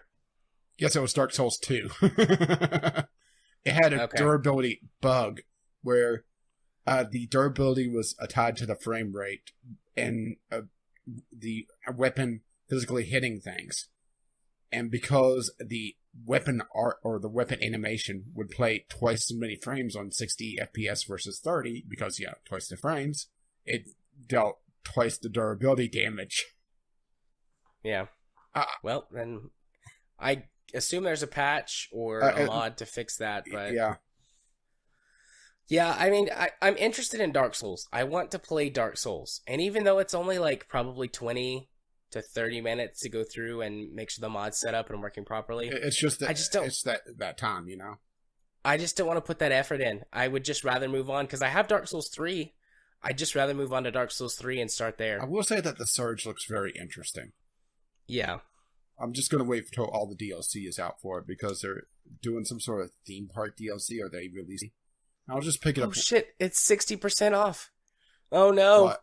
I said I wasn't going to spend any more money on games Surge, and or- just save up. Yeah. The Surge is only $16 right now. Tempting. The complete edition is $25. Ooh. But yeah.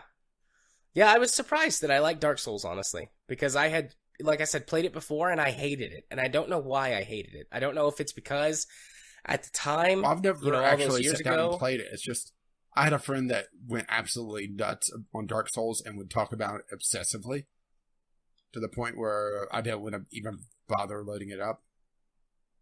yeah. I don't know. I've just changed a lot as a person and as a gamer in the 6 years since I played Dark Souls, 5 or 6 years. And I think just now I'm ready to play this type of game that is much more challenging and requires you to focus and things like that. So I'm into the game, but I just don't want to go through the hassle of making it the game I want it to be. And I know that there's the most recent one. Everyone, praised for improving on things. I thought they that people praised the hated in Sun. the older games.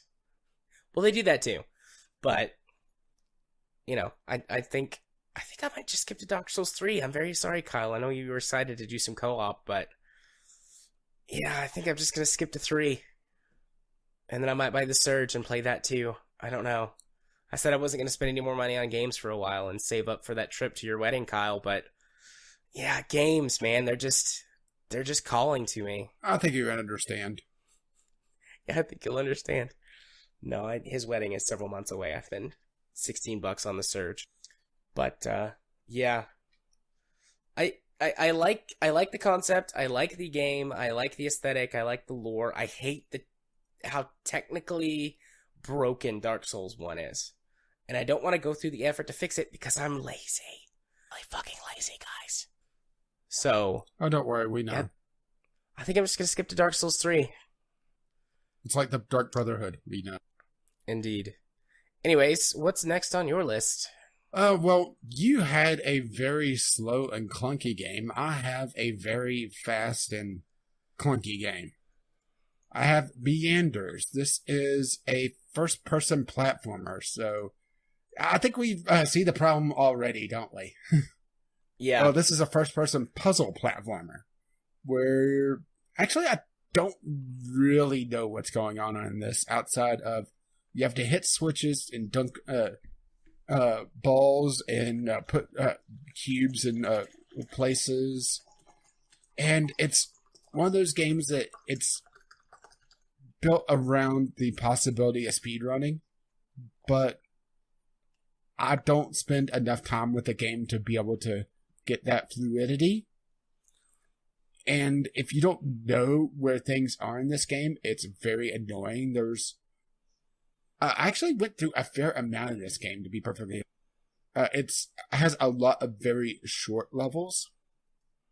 Actually, it shows me only playing a half an hour of this, and I know I played more. It has a lot of very short levels where you're able to beat them very quickly, but if you want to get all of the unlocks, which actually I don't know if they do anything, I don't see any achievements attached to this. Oh, actually, never mind, I do now. I do see achievements, and it looks like maybe hitting all of them, but it does something, but you only have to really do a certain amount of the stuff in the level. And like I said, it's built around speedrunning, so that makes sense. But I went around in circles for a few minutes because I didn't see that the switch I had to hit with this, essentially dodgeball, for lack of a better term, was directly above me.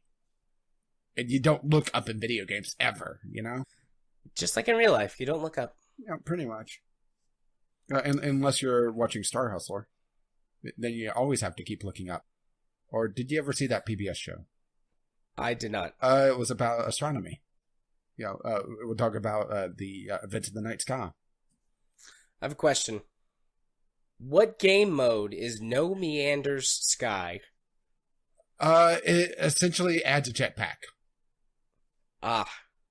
I was watching the Steam trailer. Well, I was going to get to that, is that They have a lot of modifiers in this game where you're able to unlock various additional game modes or additional things, and they mock a lot of things. Well, matter of fact, they have different settings for the AI that could chatter away, and one of them is very Gladys-like. Very sarcastic, very condescending. No voiceover, and it gets repetitive. So, that kind of takes the fun out of it, because part of the fun of Gladys was that it was a full voiceover, and it was not repetitive unless you constantly failed the level. Yeah.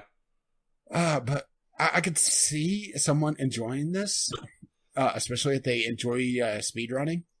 Granted, if they enjoy speedrunning, I imagine that they would play something a little bit more mainstream because, I don't think anyone's really going to be in the speedrun.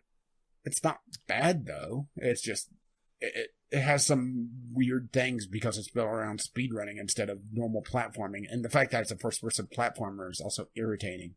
There was this section in one of the levels where you had to get the ball through this rather long series of lasers. And the lasers don't kill you. That's the odd thing. Lasers don't kill you, but they'll kill the ball. So you have to kind of move the ball in first person to get around all these lasers, and it's very disorienting because, it's a first person movement in platforming, First person platforming never works. I don't know why they keep insisting on trying it, Yeah, it's got a pretty nice art style. Yeah, I like that. Yeah, they have a lot of different filters and modes on it as well. You can see one of them on one of the screenshots where it's a purple, essentially 80s grid. It's in the very middle of all the screenshots. There's a few of them there. The orange one is another. I see it.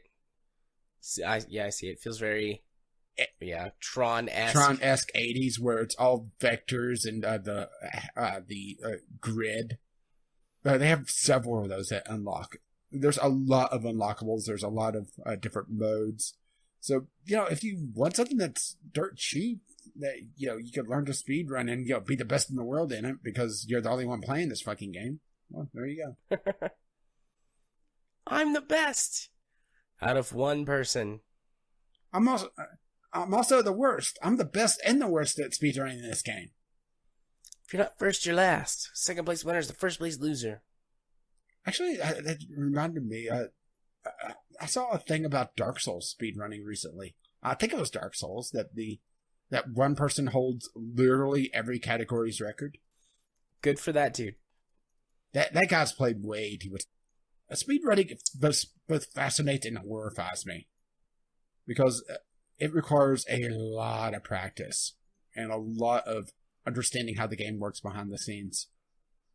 Yeah. Alrighty. My turn? Yep. Alright, let's talk about the game that made me sick. Like, physically sick. Where I threw up. A little bit. Virginia.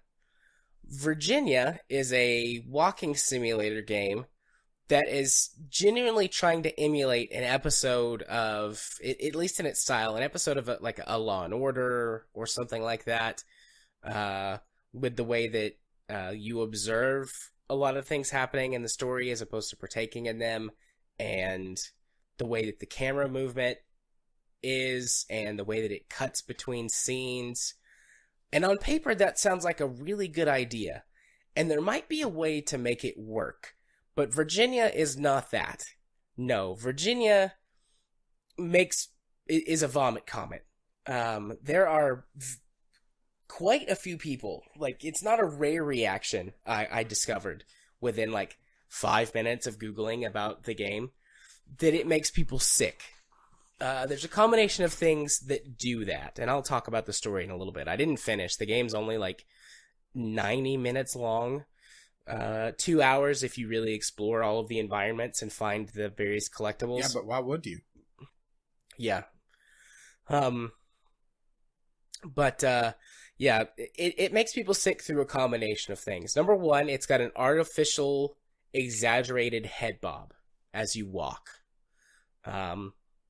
Number two, the field of view is too narrow, and also it does this weird dynamic field of view to give different scenes different looks, but it changes rapidly because the game uses jump cuts, like you would see in TV shows. You walk into the elevator and the doors close, and then jump cut to a hallway as you're walking down the hallway. And it's very disorienting with an extremely narrow field of view. My guess is it's somewhere between... So Resident Evil, the original Resident Evil. Yeah, like that, only in first person instead of with tank controls.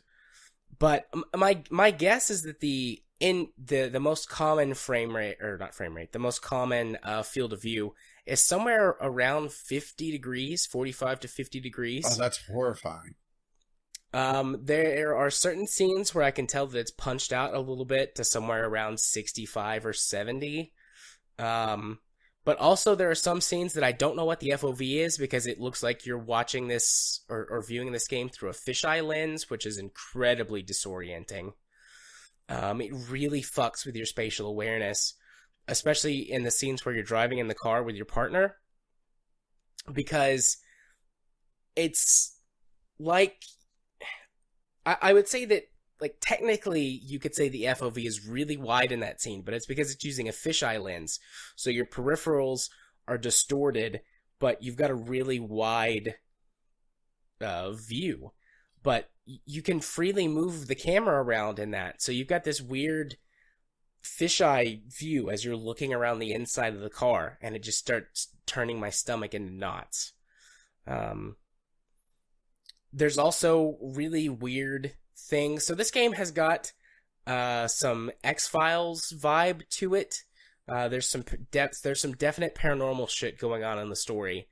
And your partner feels very much like a Fox Mulder type. Like, her office is in the basement, and the first time you go to the office, it takes, like, I don't know, 5-6 minutes, which is a really long amount of time in a game that's only about 90 minutes long, to go through like 5 scene transitions to get to the office to meet your partner. So it does some weird stuff, apparently later on, weirder stuff with the camera that I didn't even get to. But there are some odd effects and some definite weird moments. Like, there's one scene where you're sitting in your bed reviewing evidence. Like you do. Like you do. And suddenly, like, a bull appears next to you, and then there's like a portal to hell that you see, but you don't go near it, and then it turns out you were like dreaming. There's this weird unreliable narrator thing going on. Like, you can't trust what you see, which I think is a cool concept for a game. This game has a lot of interesting things going into it, so let me shift gears for a minute to talk about what this game is. It's set in the early 90s, and you are a black female FBI agent who just graduated from Quantico. You just got your badge. And your first assignment is to investigate your new partner. They suspect that your new partner is doing something. There's no dialogue in this game. There's no subtitles to read. There's no spoken dialogue. You can only interpret what's going on, and occasionally they hand you some things that have stuff written on it, like you get a case file about your new partner, which you can take a minute to read. And they suspect that she's basically breaking the rules, like doing drugs and things to try and tap into some sort of spirit world to solve this cold case. Oh, the peyote. And they're worried that she needs to be fired. Or let go because she's become a liability. And that's why she's down in the basement office, like Mulder. She's going off about all this supernatural stuff. But they don't really have a real reason to fire her yet. So you're sent to be her partner and investigate her. And as the game progresses, you come into contact with these weird, unexplainable things, and you get this very unreliable narrator sense. Like I said, this scene is treated seriously. Like, you're reviewing evidence, looking at the things that you do from your first day on the case, in the bedroom of your hotel, and all of a sudden you're like having this out-of-body experience, and you see your character sitting on the bed, and this bull just randomly appears in the room. And you saw it earlier during one of the previous scenes, And it's standing in your bedroom, and it walks over and like opens your closet, and there's a portal to hell. I think it's a portal to hell. It's like all red and smoky, and you try and close the closet, but you can't. And then this like monster starts to come out, and then you swap back to your character on the bed, and everything like vanishes. And there's other times where you see stuff, and then you like pan the camera away, and then you look back, and it's gone. And later on in the story, you sort of agree with your partner that there's some weird stuff going on, and you try and have a spirit walk by also taking the peyote. And around that time is when I got sick and threw up and decided that I was just going to stop playing it and read the rest of the story. Bad trip. Yeah, I got massive simulation sickness from this game. The first time I played it for about 30 minutes, and it took me roughly 2 hours to recover. And the second time I played it, I was like, okay, I'm going to take this in much smaller chunks, 10 minutes at a time or so. Take your anti-air sickness pills. Yeah, and over the course of the next couple of days, I'm going to finish this game and experience the story. Because I really like games that try new things. And this is a big spin on the sort of walking simulator, or a new take on that. And it also addresses some interesting story points, being a black female FBI officer in the 90s. There's very clear racial bias against you in the game that you can't do anything about. Not only are you black, but you're also a woman, and also you're a brand new FBI agent. So you literally can't do anything. There's nothing like violent or graphic, like rape or anything, but characters give you looks and will like shove you out of the way in the elevator and things like that. So it's a really interesting way to use video games as a tool to bring that sort of racial and sexual bias up. And I like the idea of doing these sort of TV-esque cuts and story structures and things like that. And maybe if they had had fewer of the FOV and camera bob and weird distortion effects for certain scenes, like maybe that would have worked out a lot better, but it just made me sick. So unfortunately, I couldn't finish Virginia. I had to look up the rest of the story online to see what happens. And it goes to the X-Files, basically. There's some X-Files stuff that happens. So the story looks really interesting, and like I said, I like the concept, I like the ideas, I give it huge points for originality, but, whew, man, that trip to the bathroom to throw up was no good. Yeah, it's a shame they didn't make it more technically sound. Yeah. Yeah, I got this on sale for like $1. Sounds like you overpaid. Maybe. I don't feel like I wasted my money. Like I said, I like the experience. It was very thought-provoking. I just wish that it didn't make me sick so that I could actually... I think it's a good game under there. They just tried to do something a little too outside the box. Some game mechanics are very set in stone. Yeah. So... Thankfully, you can turn off motion blur. I can't imagine how vomit-inducing this game would be with motion. Originally, the game didn't have any options to change anything. Yeah. And so many people got so sick and complained. They're like, okay, we'll change what we can. And motion blur fixed it for a lot of people. Yeah, it's no good. It's no good in that respect. So, I'm up? Yep. Okay, well, it's my turn for Walking Simulator. This is one that would be a pain in the ass to try to find on Steam. 0 degrees north, 0 degrees west.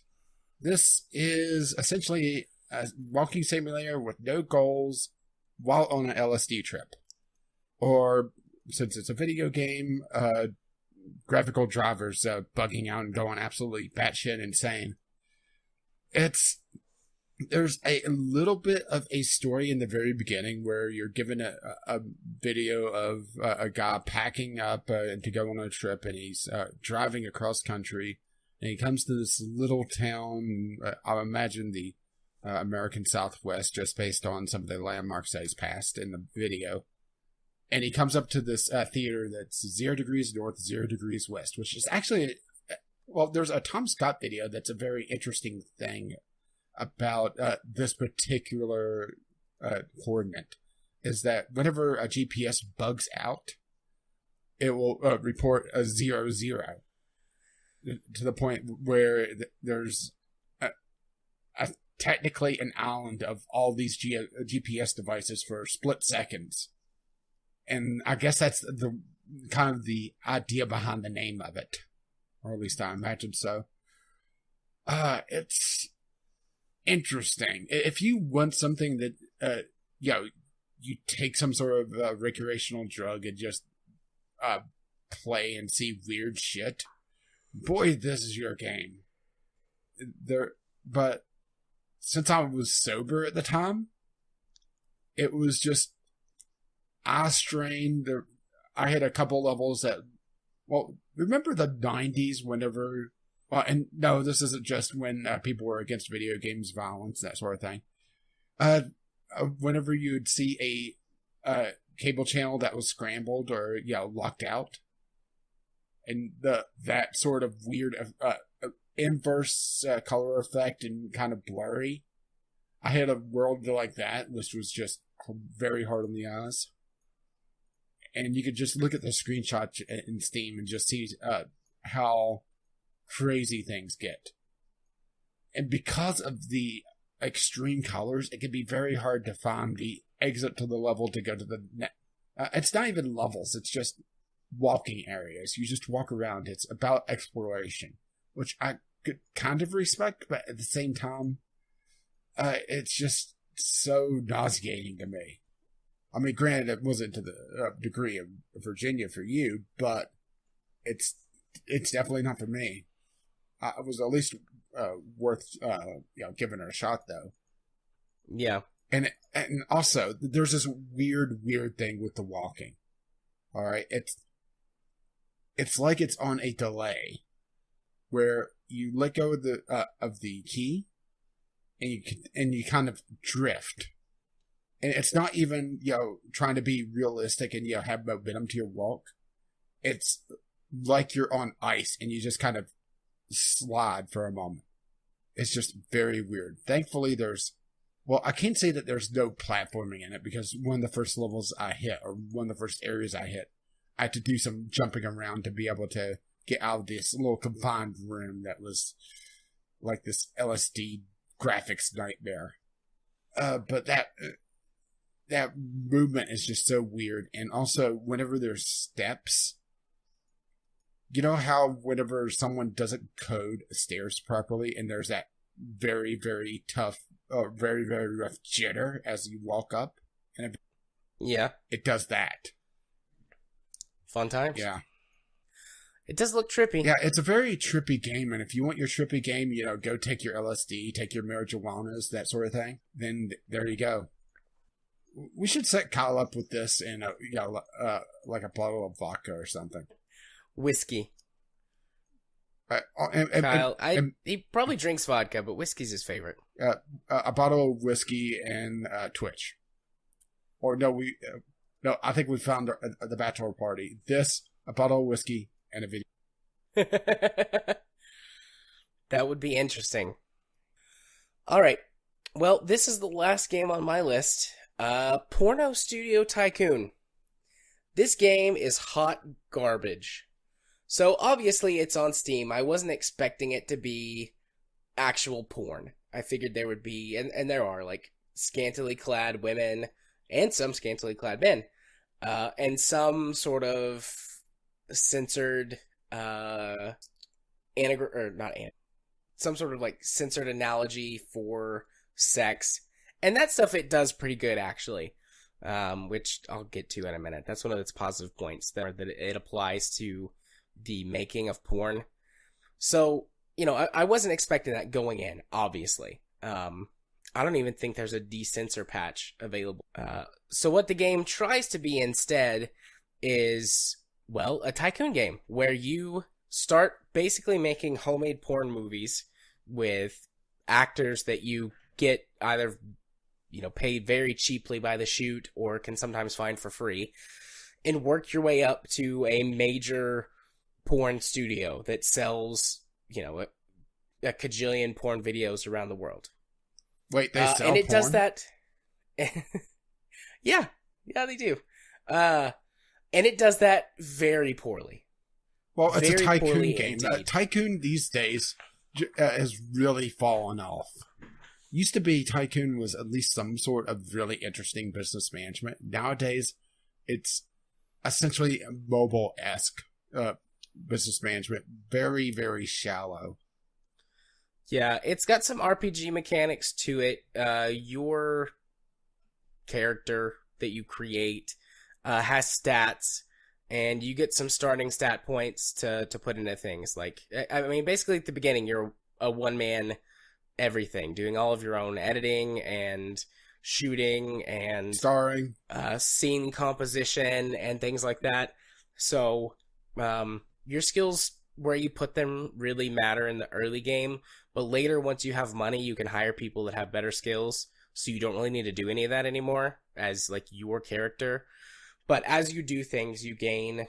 You don't really gain experience with points that you can place. You just gain skills, like a skill level at various things. So, the more you direct certain types of porn movies, the better, or porn films or whatever, the more a certain director or shooting skill goes up, which means that you can make better movies of that type in the future. And that's really basic and really boring.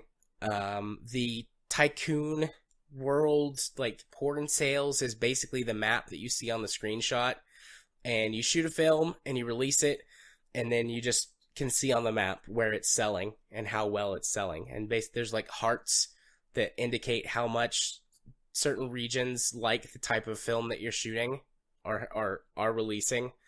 And then you make money based on how well it's selling in various regions of the map. And that's it for the management Tycoon side. There are certain trends, and you can get bonuses from following a certain trend, but from what I played of it, it really doesn't matter. You just try and get a movie that has the highest score possible, and the higher the score is, the better that it sells. Where the only part of the game that is mildly interesting and fairly well put together is when you're actually creating your scenes. So there's different locations that you can rent or purchase to shoot porn in, and they range from like hotel rooms to like beach houses. There's certain sets, and I'm making air quotes, that you can use for free, like an alley with a dumpster in it, or a laundromat that's run down, or under an overpass. So, you can use those for free, but they're very, very low quality. Occasionally you can fulfill like contracts to shoot scenes at those specific places and essentially get some free bonus money no matter how well your movie does. But otherwise, there's no point in using them. You get so many negative points from being in really shitty locations that it doesn't net you any positive bonus, as opposed to just renting like an apartment for a weekend. But so you choose these locations, then you hire your actors, and the actors have different stats themselves, that they prefer certain types of film, like bondage or more romantic type porn. Then there's just like vanilla, which I assume is just like, in air quotes, porn. The stats aren't very well explained, honestly. It's fucking. What do you need? Yeah, pretty much. So then you hire these actors, and then you go to your apartment or whatever the place is that you've rented, and you set up the scene. And you can place the actors in various places around the scene, and there's certain spots, like if you rent, for example, an apartment building, there'll be the bathroom, the kitchen, the living room, and the bedroom. And you can place actors in multiple places, and that sets up like scene transitions where that they'll have sex in one place and then move to the next place. And for each scene, then you have a number of sex moves that you can, and yes, they're just called sex moves in the game, that you can direct. Now, do they have points of difficulty? Do they have to land stick the landing? They do, actually. They do. So the sex moves are just traditional sex positions. Well, I mean, I say traditional. There's some more kinky stuff in there. There's some stuff that would require like a greater flexibility for people to pull off. But it's just like missionary, doggy style, threesome, like one girl jerking off two dudes, things like that. And you place the actors in the scene, you set up the sex moves, and then you choose which actor or actress to perform which part of the move. And it doesn't penalize you for doing things that would be impossible. Like, you can do doggy style with the girl behind the guy, but no dildo or strap-on involved. So that would basically just be like grinding or nothing at all. But the game doesn't take that into account, so you can basically just put whoever has the better stats for which part of the position in that position, and then have them do that. Later on, you can get props, which are everything from costumes to toys and things like that. But in the beginning, when you don't have any money, you can't buy anything, so you don't have any of that stuff. But this part of the game is actually pretty fun. One, it's silly because you can do stuff that doesn't make any sense.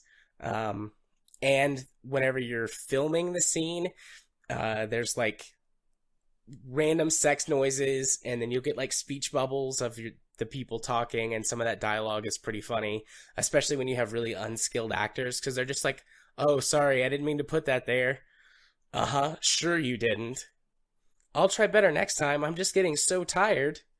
And it's just funny. And then you'll have like little pictures of the sex moves like bounce around on the screen, and like some cutesy, a combination of like cutesy and sexy music plays.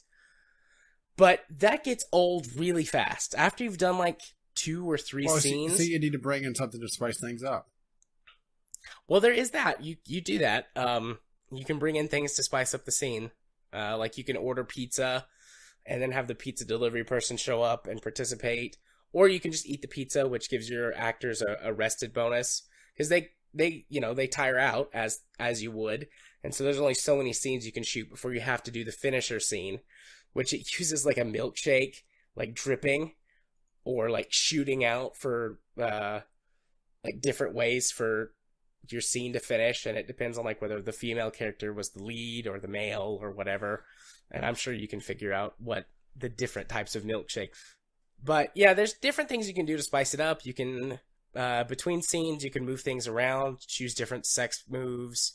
If you have props and toys, you can use those. Like I said, you can call the pizza man. You can do a photo shoot for like advertising purposes. And then basically that's it. Once your actors are too tired or you've completed all the scenes you set out to complete, you wrap up your porno and you go back to the editing studio. And if your video didn't receive very many points, you can basically chop it up and use it for advertising for your studio, which gives you a temporary boost to your sales. Or you can edit the film, like really simple editing. It's just like a slider bar, like spend X amount of time editing this, and it's like lighting, scene composition, and transitions, I think, are the 3 bars. But basically, the more time you spend editing, like the more sort of bonus points you can eke out of your movie. And then you make like a really, really shitty cover and give it like a stupid porn name, and then you release it for sale. And that process is novel, like 1 or 2 times. And then it's like, oh, this is all there is to the game. And this is no longer funny. This dialogue is just annoying, and everything takes way too long to complete. So there's just no real depth to it. There's a few things that unlock later, like you can put together a website, which I don't know why you can't do that earlier, because this game is not set like in the 70s or anything. But you can't put together a website or distribute your videos online to other platforms and make like constant ad revenue until later. But I looked that stuff up, and it's basically like a toggle on your video. It's like, do you want to sell this and put it up for free on some site where you can collect ad revenue? Like, that's it. So there's no real depth or strategy to it. So it's a tycoon game, or modern one. Yeah. And the worst thing about it is that in the name Porn Studio Tycoon, the tycoon part has 3 boobs. Like, why? Tycoon only has 2 O's in it, It would make sense for a pair of breasts, but they put 3. They're fans of Total Recall. I guess, but it's not funny. Oh, don't It worry. just None of the annoys other parts of the game sound very funny either. No. If I hadn't got this game for a review off of Keymailer, I would be very disappointed and would have gotten a refund as fast as possible. It's definitely not worth... I just now noticed this. Ha ha. It's definitely not worth $19.69. Yeah? It's worth about 69 cents to mess around with for a little while and then never touch it again because it's bad. And those are my games for the week. So you can wrap up with your 2. Well, I was talking about visual novels before we got started, and I actually have one this week. Woohoo! Destiny Fail Us A New Life, and no, that's not something fans of Bungie have been thinking for the last couple of years. This is a visual novel where you are playing a high school girl, like you do, and it kind of just drops you into things. It feels, well, it doesn't feel like, it is not really a continuation, but sort of a side story of this web manga that the reader of the visual novel was writing, and then went on hiatus to start a Kickstarter for this, and then went on to do another side novel based on a couple characters out of this. So, building up a visual novel library, I guess. But you're this geeky girl in high school who is not taking life all that seriously, failing her classes. She has a couple of core friends, but really that's about it. And it's a romance / slice of life.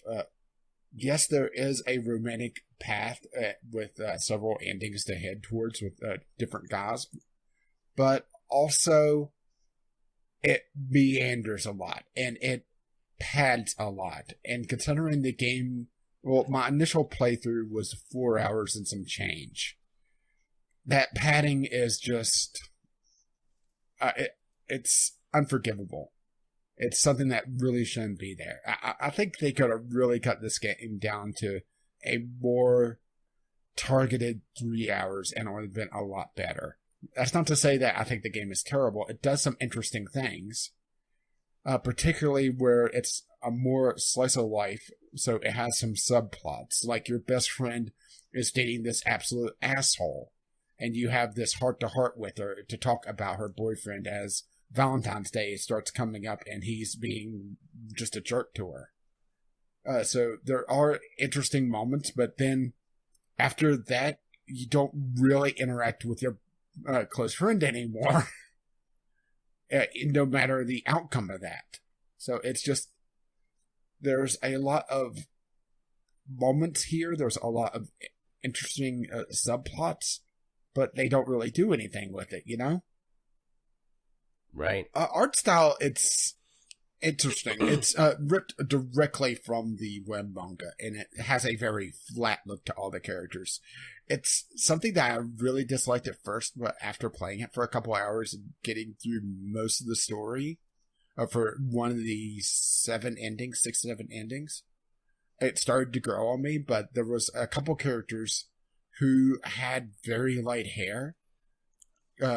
James and his twin sister, they're both blondes, and actually the only blondes. Everyone else has mostly anime colored hair, but because the blondes are so pale and all the characters are very pale for the most part, they just kind of look like this mash of colors instead of a person. And that's mostly just being very nitpicky. Overall, it's not that bad. And something else that's a little weird about this game is that they didn't really want to commit to either a full visual novel or a more RPG stat-based. Think of something like Long Live the Queen. So they went a sort of a in-between. You're building up your stats, but they say even in the fucking tutorial that in this game the stats don't matter that much. It's more of an indicator of how you're doing overall of the story.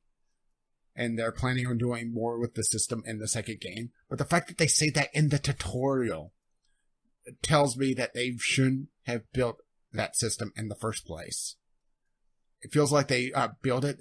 We're planning a lot grander story or a lot grander scope, but couldn't do it because the Kickstarter only funded a certain amount.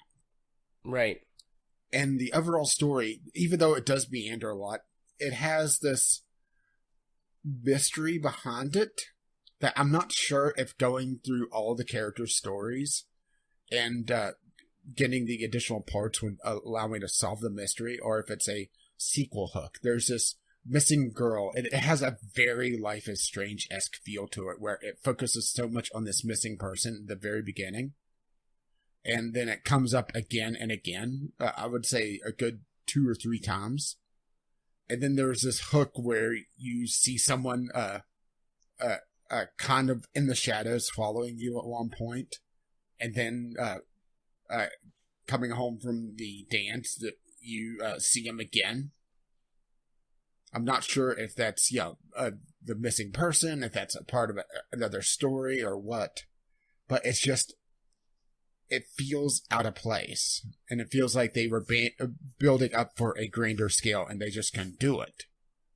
So yeah, overall though, even though I've ragged on this, it's not bad. It's just not great, you know? It's that kind of meandering in the middle. Overall, I would say probably a 7-ish hour story for all the characters. That's skipping the repeated dialogue.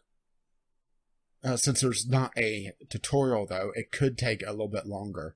Yeah, because they have a lot of choices. As a matter of fact, you start getting off the central branch of the flow chart very quickly, which is nice. I like that. Yeah, things start to change very quickly, but they talk about how there's over 200 choice menus. It makes you wonder just how much of that is padding, especially considering there's a lot of repeated dialogue. Well, not really repeated dialogue, but repeated scenes. Because you're a high school girl who's pretty much failed her, I think it was biology. Yeah, it was biology. She failed biology, so she's having to make up her homework. So there's a lot of times that, after the day's ended, you go home and you're given a choice of what to do. That doesn't really have to be there, you know? Yeah. And there's a lot of scenes where you go to school, and it goes through the transition, you sit down in your classroom, the teacher talks to her a few sentences. A lot of the teachers are very pointless. Like, there's this absolute shrew of the geometry teacher. And at least in the storyline that I did, there was no reason to ever interact with her or even see her. All of the times that she showed up was pointless, outside of the one time that I had a choice in that class to prove that I was paying attention in class, which may have helped her overall GPA, which allowed me to get permission from my mom to go to the dance. Yay! You went to the dance. I'm ragging on this game. It's definitely not the worst visual novel I've ever played. From about a long shot, actually. But it's not an amazing visual novel. Oh, and this is going to turn you off right away. I probably should have labeled this, actually. No titillation whatsoever. No anime boobies. Well, that's okay. That doesn't turn me off. Yeah, but does it turn you on? No. But anime boobies can turn me on to a really bad game. Yeah. Yeah, I would say this isn't bad, though. And, well, it's not even on Steam. I actually saw this come up in my press account whenever they released the Android version.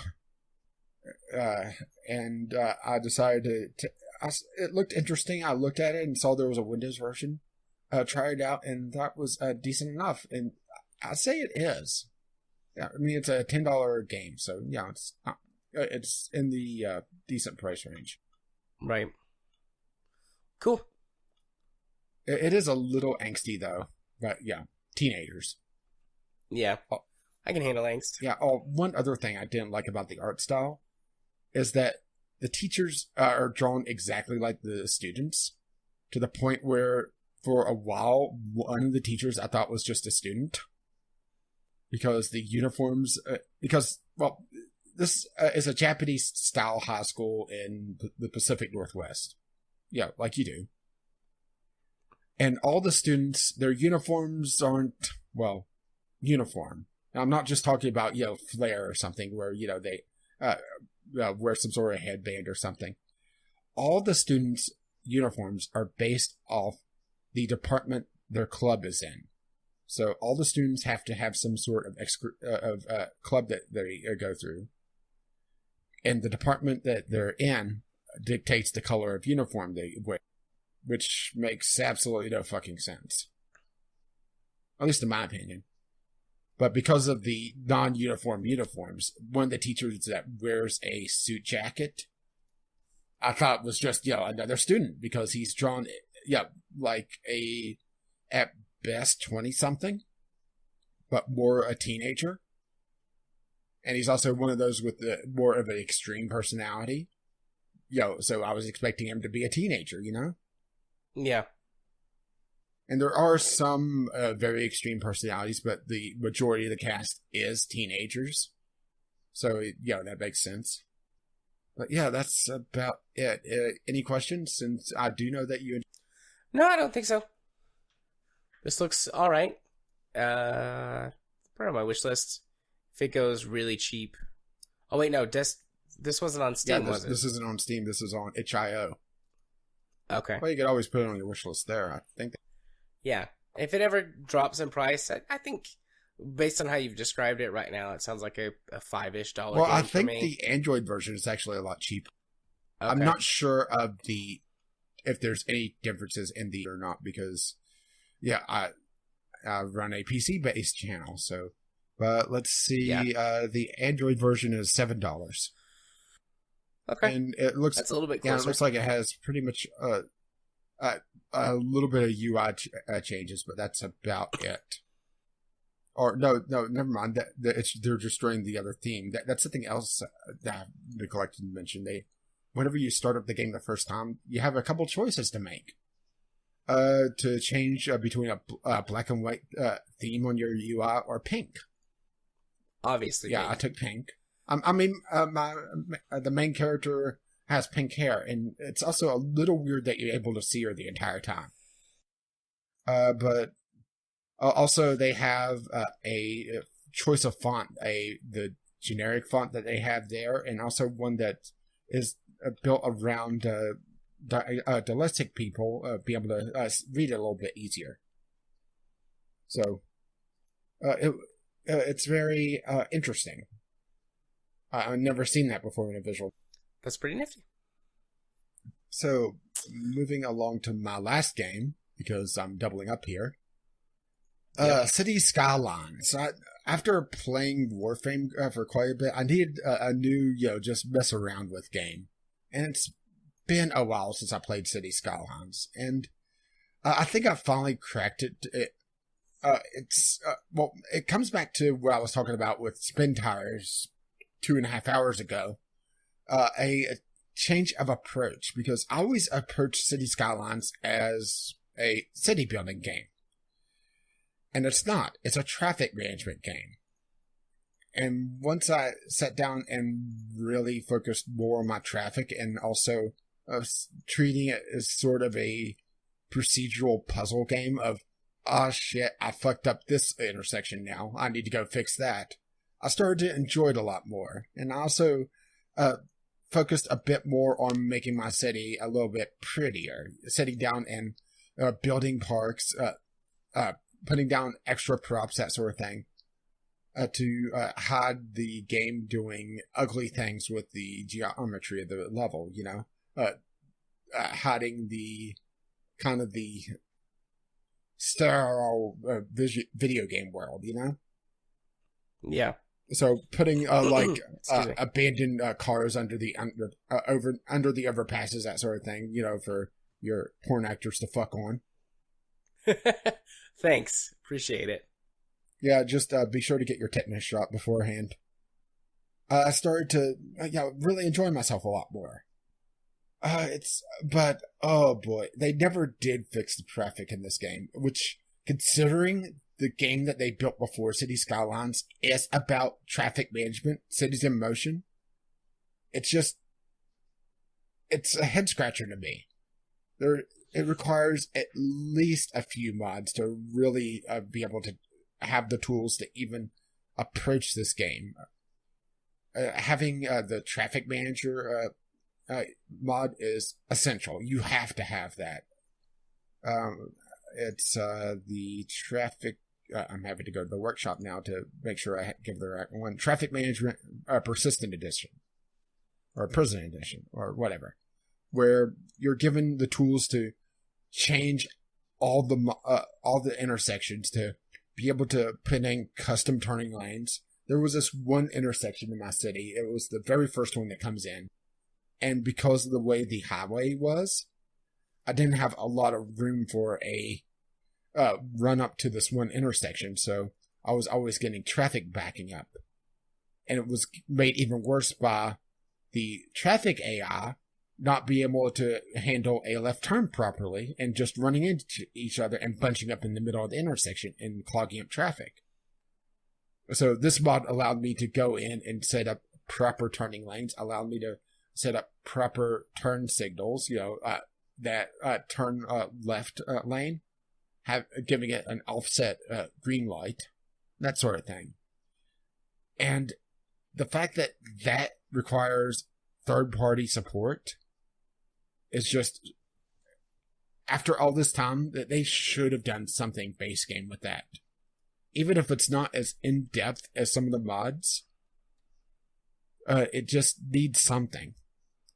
Or the fact that there's no parking buildings. There's a very limited selection. Granted, I'm not running most of the DLC because this is a Paradox game, so some of the things I may be complaining about may be fixed in some of the DLC, but no traffic buildings or no parking garages. There's limited amounts of mass transit.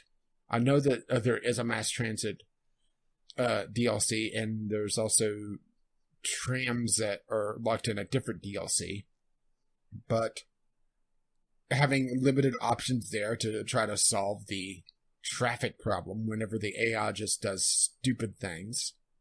Or the fact, probably the worst thing about the AI is the fact that it'll choose a lane and stick with it. So you'll have an intersection where the center lane has all the traffic, the left and right lane has no traffic, even though they all allow through traffic. Yeah. Granted, that is fixed in the traffic manager mod, but once again, requiring mods. But I've built up a town that is at 14,000 people right now, which doesn't sound like a lot, but one of the mods I run is a rush hour mod, and another one rebalances the populations to a more realistic population. So it's actually a fairly decent sized city, but the rush hour makes it so that it's a more realistic traffic flow. So I have proper rush hours, when work starts and stops for most businesses. And I have to build around those, which I found a lot more interesting than just constant, pretty consistent traffic. But once again, the fact that I'm having to use mods for pretty basic functions actually brings us to our general topic, because I'm kind of repeating myself. Indeed. So, I think I can make it through this before I need to take a break. Unless you need a break. No, I think I'm good. All right, our general topic for today. Oh, excuse me. The reliance of game devs on modding communities to provide support, bug fixes, or all of that sweet additional I content. mean, we both had games in our gaming slog where there have to have mods to fix particular things. And for I've always called it the Bethesda problem because they've relied on the mod community so much that the Switch version has mods that's been fixed by the community for years, and they just wouldn't even bother to patch them. They know how to fix them based on the community fixes. It just doesn't bother. And the Switch version doesn't even have mods. So, that's the absolute worst version of Skyrim. Yeah. Well, I mean, you and I both have praised mods and modders a lot throughout this show and before, because I think it's a good idea for game devs to allow mods to a thing for games, particularly PC games, just because of the long tail that it can provide to those games. Hell, just look at Skyrim. Yeah, that's one of the main reasons, if not the biggest reason, that Skyrim has persisted for so long. It has a huge modding community. I mean, most Bethesda games do. Skyrim, Oblivion, there's still mods being made for Morrowind. And that game is coming up on 20 years old, right? Yeah. So mods can do a lot to lengthen the lifespan of a game, add a lot of interesting content that studios might not have time for, because, some of these projects can take months or years of development time, even for teams of modders, like the people who are doing Skywind, or no, yeah, that's what it's called, right? Skywind. Well, there's also more importing... Oblivion, which is porting Morrowind to Oblivion. Now, that I don't think it ever saw the full release. I think it's still being worked on. I don't think it did either. There's also Skyblivion, which are people putting Oblivion into the Skyrim, or into Skyrim's engine. So, things like that are great and provide tons of additional content for people to enjoy. Modding is a great hobby for a lot of people. A lot of people do this work for free. They put up donation pages or whatever, but they have no expectation of earning a living off of these things. It's very rare that someone from the modding community gets a full-time job with a dev studio. I mean, it happens. We've heard stories in the past but in general, that's modders do their thing and game devs do their thing. So we're not necessarily saying that games being moddable and patchable by the community is a bad thing, but it does seem like games and studios sort of rely on that to have the community be the one who bug fixes the game for people, particularly with a game like Dark Souls. Anything that Bethesda makes, those games are really buggy. Like, the first thing I always do, even if I want to have like a vanilla experience just to play the game the way it was made before I mod it all to hell, is download the unofficial community patches that fix shitloads of bugs in those games. So, and yeah, like you said, particularly with Bethesda, they do not release official patches to fix the bugs that the modding community fixes. And all that stuff is published, and particularly with Bethesda, now that they have their mod, like built-in mod infrastructure into games, they have very easy direct access to that stuff because they have to be uploaded and approved by Bethesda to go through that mod store. So, can you imagine the shit storm that they would encounter if they try to sell the community bug fix patch? That would be a fun thing to watch. They have to do something because there's the community bug fix patch for Skyrim and Oblivion. Well, Oblivion's probably not fair at this point, but Skyrim, it's just thousands of bugs, isn't it? Yeah, the unofficial Skyrim patch is like 700 and something megabytes, and the README or the patch notes or whatever is several pages long with lists of bugs that it fixes.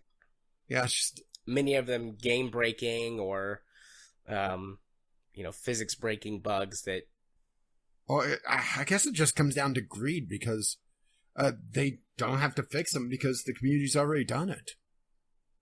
And it's just sad that we've come to this point where it's just a combination of greed and laziness that, let the modders fix it. Yeah. But then there's kind of the flip side of things with games like RimWorld that is still in active development. But a lot of the mods, or a lot of the more popular mods, has actually been incorporated into the game as features. And the developer uses some of the mods as what people want as game features and shop around different ways to do them. That's I'm not sure how I feel about using the modding community as essentially a crowdsourcing of game features. I mean, it's brilliant, but at the same time, it's feels a little off at times as well, especially seeing, okay, well, this mod is very popular. We'll incorporate it and not really credit the original mod author. I mean, RimWorld's hardly the first one to do this. It's just the one that I played. What do you think about games that do that bring in features that are popular from other mods? I like it when games do that. I just wish they credit them, you know? Yeah. It is Kerbal Space Program that brought in several modders from the community. Well, that's different from what I was saying, whether they brought in the modders themselves, not just the mods.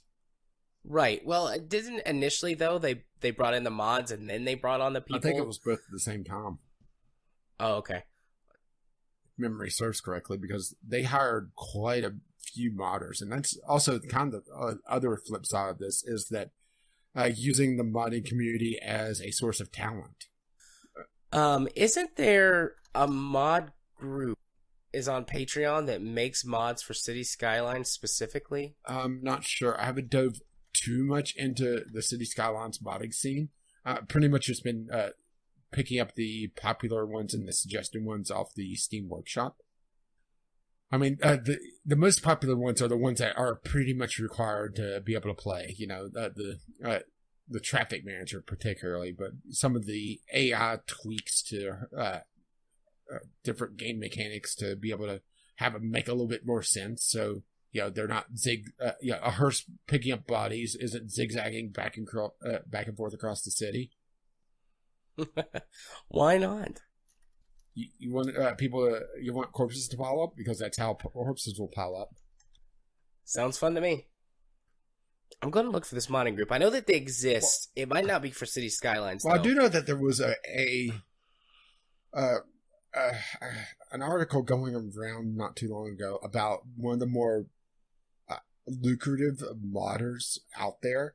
It was a guy that made drug mods and sex mods for The Sims 4, and he just makes bank on Patreon.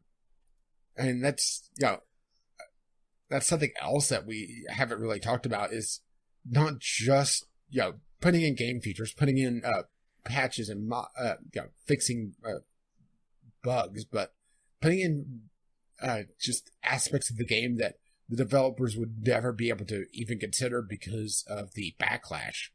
Putting in drugs and sex into The Sims, I mean, just EA would just get crucified. Assuming that they didn't, pay the protesters themselves. Yeah. But it adds more realism, even though, it's not something I would usually run. Well, most of the time. But, drugs are a part of reality. So having them as in The Sims makes sense.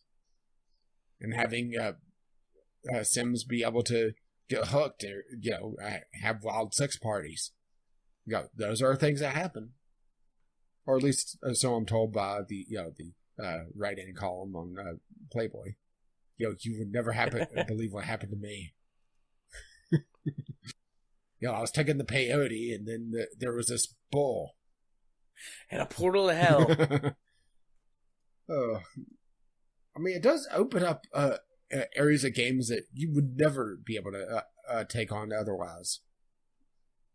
there is that aspect of modding that is very appreciated, and I think, well, are appreciated and probably not appreciated by the general public. It's kind of this odd thing, isn't it? Specifically, what are you? Well, I was thinking more of the more adult-oriented mods. The Sims was the one that kind of jumped to the forefront just because of that article about Patreon. But even nude mods, where the quality of the models are usually better than the base game, and that's why I usually run them. Not for any titillation, just they look better, you know? Yeah. Nope. Someone forgot. That's the normal alarm that reminds me to go wake up Katie in case I have fallen asleep or gotten distracted by something. Well, you don't have to go poke the bear tonight, or at least not yet. Yeah. Good thing, because, boy, we've gone long. Yeah. So, yeah. I think it really depends on the individual developers and not an overarching thing, because, Bethesda refusing to fix their fucking game is inexcusable. I don't understand why people give Bethesda a pass, because I saw pretty much the same arguments for Kingdom Come Deliverance as I saw when Skyrim came out, but people were crucifying Kingdom Come for it being a bit buggy, when people were talking about, that's part of the charm of Skyrim. Having the dragons fly backwards, it's all part of the charm. No, it's not. There's this pass that certain developers get, and the fact that Bethesda is allowed to really abuse their own community is just baffling to me. Yeah. Maybe I'm being a little bit overdramatic with using the word abuse, but they definitely don't treat their mining community as well as they should. Especially since they really are the driving force behind the millions of sales on Skyrim. Yeah, I never play Skyrim vanilla. I never play any Elder Scrolls game vanilla. Aside from the first time I play through a brand new one. Just because I want to experience the story unmodded, aside from, like I said, if there are existing community patches and things. But well, what do you think of modders going in and fixing games that are broken? I mean, fundamentally broken. Well, Dark Souls is a good example, but another one that is currently trying to be fixed is actually Chrono Trigger. Which is part of the reason why I drew your attention to it, is that there's a group of modders that are trying to, for one, fix the graphics in that piece. And I don't mean Chrono Trigger in general. I'm just mean the current PC port. But also are wanting to try to fix the essentially ported over mobile controls to be something actually worthwhile. What do you think about modders spending their time to try to fix these games, and in the end kind of rewarding developers for being utterly lazy? I mean, on the one hand, it's what they want to do, and I'm not going to try and tell people how to spend their time, especially if it's something that's not like hurting people or doing, generally bad things. So, on the one hand, I'm like, yeah, sure, if that's what you want to do, go for it. But on the other hand, I'm like, well, I mean, you're not going to get paid for this. At least with that attitude. At best, the dev is going to go, oh, thanks, you fixed our game. And at worst, they're going to slap you down. Yeah, DMCA. Yeah. So, I don't see why, but I'm also not a modder. That's not something that level of programming and really coding and things is not really, because it takes a long time to be able to build some of these mods, and especially for the mods that are fundamental fixes for games that are otherwise broken. Yeah. Matter of fact, the person that built the Dark Souls 1 mod, wasn't he eventually paid by the developer because his mod allowed them to really sell that game on PC? I think so. I think he was. Well, that's an edge case, That's the exemption to the rule. Yeah. What people do in their free time, as long as it's not hurting other people, and they enjoy it, good for them. I just see some of but these developers as being a little bit of exploitive to their communities, relying on their modding communities so much. yeah, there's I think that it's pretty rare that happens. Actually, I mean, Chrono Trigger is a classic, beloved game that finally got a PC release, and it turns out it's the shitty mobile release. I could see and understand why people who really love that game and want to be able to play it on PC without emulating it or something like that would want to mod it and fix it. But at the same time, to buy the game after I shouldn't say after, if it is fixed, feels like they're just really rewarding Squaresoft Square Enix. Squaresoft's long gone. Square Enix for being utterly lazy. It's you're running into a very odd situation where you're going to support the modder and thank the modder, but at the same time you're really supporting a crappy practice at the same time. Yeah, I mean it's not perfect. I'm definitely with you on that one. It might be. I don't think it's necessarily just straight up rewarding devs to put out shitty games. They're going to do that anyways, and there's a lot of devs or a lot of games that get released that never receive mods, never get fixed, never get patched because nobody cares. Yeah. Does it encourage laziness from certain devs if they know that they're going to have a hit like Chrono Trigger? Possibly, probably, but overall I don't think it's encouraging all games to be released quote unquote broken. Just because not enough games are going to have the support or the backing or however you want to look at it to garner that kind of attention from these modders. Some will, absolutely. I mean, it's pretty much always given that a Bethesda game, if it has mod support, is going to have some sort of modding community around. Yeah. But Bethesda games have really turned more and more into just a sandbox and RPG. So yeah. Maybe it's more just playing the sandbox than it is fixing the game. I do like playing in that Bethesda sandbox. Playing in the Paradox one. And granted, still need mods to fix things. And a lot of DLC. Yeah. But yeah, I don't think we really reached a definitive answer, mostly because there isn't one. It's more of a case-by-case basis. Yeah, I agree with that. I concur, my dear sir. So, does that wrap us up then on this particular... Just a very quick general topic that kind of easily tied into things, and it's light news week. We are going to go ahead and move on to our community corner. We spent quite a long time talking about games this week, so we're going to cut a couple of things. My throat is actually getting scratchy. You might have heard me croak a little bit when I was chiming in. Oh, well, you don't sound good. If I keep talking, it seems to be okay, but whenever I stop and let it rest, then I have to clear it or drink some water or something. And then somebody explodes. Yeah. And also there's more weird noises I'm going to have to edit out this. I've been very good about hitting the cough, or muting my mic for the cough. But yeah, there's quite a few I'm going to have to edit. So anyways, look at it this way. You have enough for a supercut in the Franken episode. Yay, of all the coughs. That would be terrible. There was, immediately, we're sidetracking, despite the fact that we just said, yeah, we'll cut a couple things to make this easy. Did you see the trending YouTube video, which is 3 minutes of just some guy coughing? No.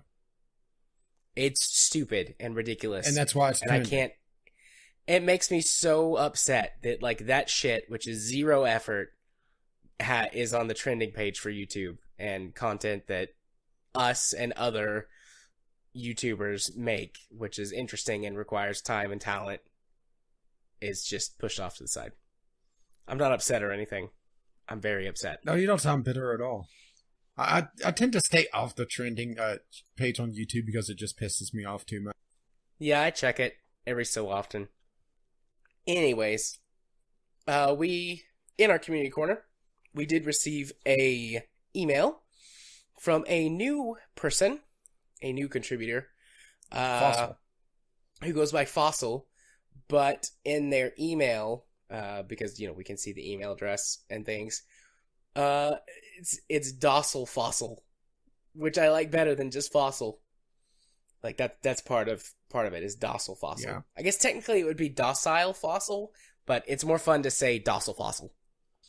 So docile fossil writes in this week to say, I enjoyed the talk about Xenonauts. If I may make a request, I would like Rage to do a special about Dwarf Fortress. It is one of my favorite games, and I like hearing about it. I've unfortunately fallen off the wagon for the past year or so. I wonder if he can talk about it for a little while. I can. I probably should do its own thing. It's been quite a while since I've done Dwarf Fortress, though.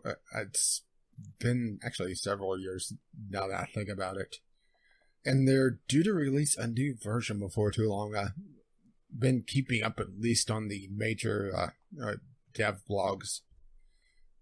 We've had Dwarf Fortress on the Game Club list for a while, but we took it off because what we've called the Factorio problem, where one of us had played out a lot. But it makes me wonder if we should put it back on, since I haven't played it in such a long time and there's so many new features. Yeah, I would try. I would try Dwarf Fortress. I'm not opposed. I mean, it really to tackling. Well, it requires a lot of tutorial time, and it also requires, I would say, well, they used to call it the lazy noob pack, where it includes a few tools. But you'll love this.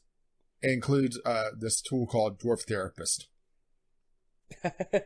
And what Nice. it is, it's a memory editor to allow you to quickly turn on and off different jobs for all your dwarves and set up job priorities a lot easier. Because otherwise, Dwarf Fortress is a UI nightmare. But it is also one, well, I shouldn't say one of the deepest. It is the deepest town management games out there. There's a part of the reason why I like RimWorld so much is that it's the most successful of capturing the essence of Dwarf Fortress, which is this procedural storytelling, in a more accessible package. And Dwarf Fortress is RimWorld turned up to 11. Oh, well, in a fantasy setting, of course. Maybe we should plan to do Dwarf Fortress a couple or several months in advance. Like we just sit down and at some point and have another business meeting and say, okay, we should do Dwarf Fortress as the game club for, and I'm just like saying this off the top of my head, for like September. And then that gives us multiple months to spend some time, especially me, learning the game and putting the required amount of time into we it. have 'Cause I think several months this year where it's a 5-week month. Like, October actually comes in a 5-week month. It starts on a Monday and ends on a Wednesday, and we'd have 5 weeks there. But I don't even want to consider Dwarf Fortress until the new version's out, which for Dwarf Fortress could take a while. Okay. And the thing is, whenever they release an update, it is a major update. The last one, if memory serves correctly, they added the ability to send your squads of your army off to raid various settlements around you, or that's in the next update. I can't remember which. They've added the ability to build taverns and have visitors. That wasn't in the game before, and I think you can actually get them to permanently settle if your place is nice enough. Fancy. They have a minecart and a full minecart system, and people, well, the term is dwarfy things. They go absolutely insane. There's people that weaponize everything.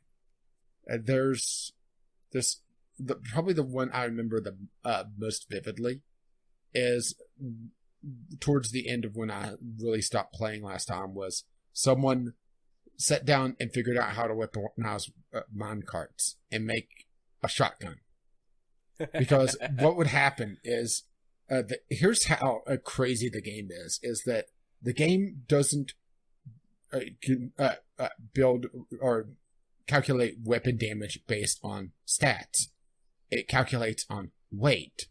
So a silver mace or a lead mace deals a lot more damage because it is heavier than, let's say, a wooden mace.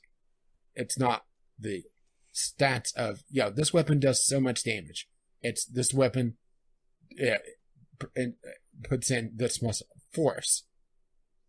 Well, people figured out that if you fill up a minecart of swords and spears and that sort of thing, and then launch it and cause it to derail, it would cause all the weapons in it to start flying down this hallway into this rain of death. Oh, I love Dwarf Fortress. Yeah, we'll put it on the list at some point. I'm willing to put in the time to learn it. Yeah. We just need to plan it a little bit. I'll just have to. There's more. I'll just have to relearn it and learn the new systems. The biggest thing about Dwarf Fortress is learning the army system, because that is obtuse. It's a little bit better with Dwarf Therapist. Which, would you be a Dwarf therapist? A DTT. A Dwarf Therapist. Or a TDT, a Therapist Dwarf Therapist? But there's there are ways to do it in Dwarf Therapist, but it's still very obtuse and it's very annoying. But it's not as bad because, like I said, it's a UI nightmare. That's probably the biggest part of the learning curve. Yeah. Yeah, we'll put it on the list and we'll plan ahead so that there's a little bit of extra time to tackle it. And we'll have to do it when it's not allergy season. That would be best. I wish there were no allergy seasons. Well, if you move to the Arctic, you'll at least be free of them for a couple of years. That's true. Before all of the ice melts.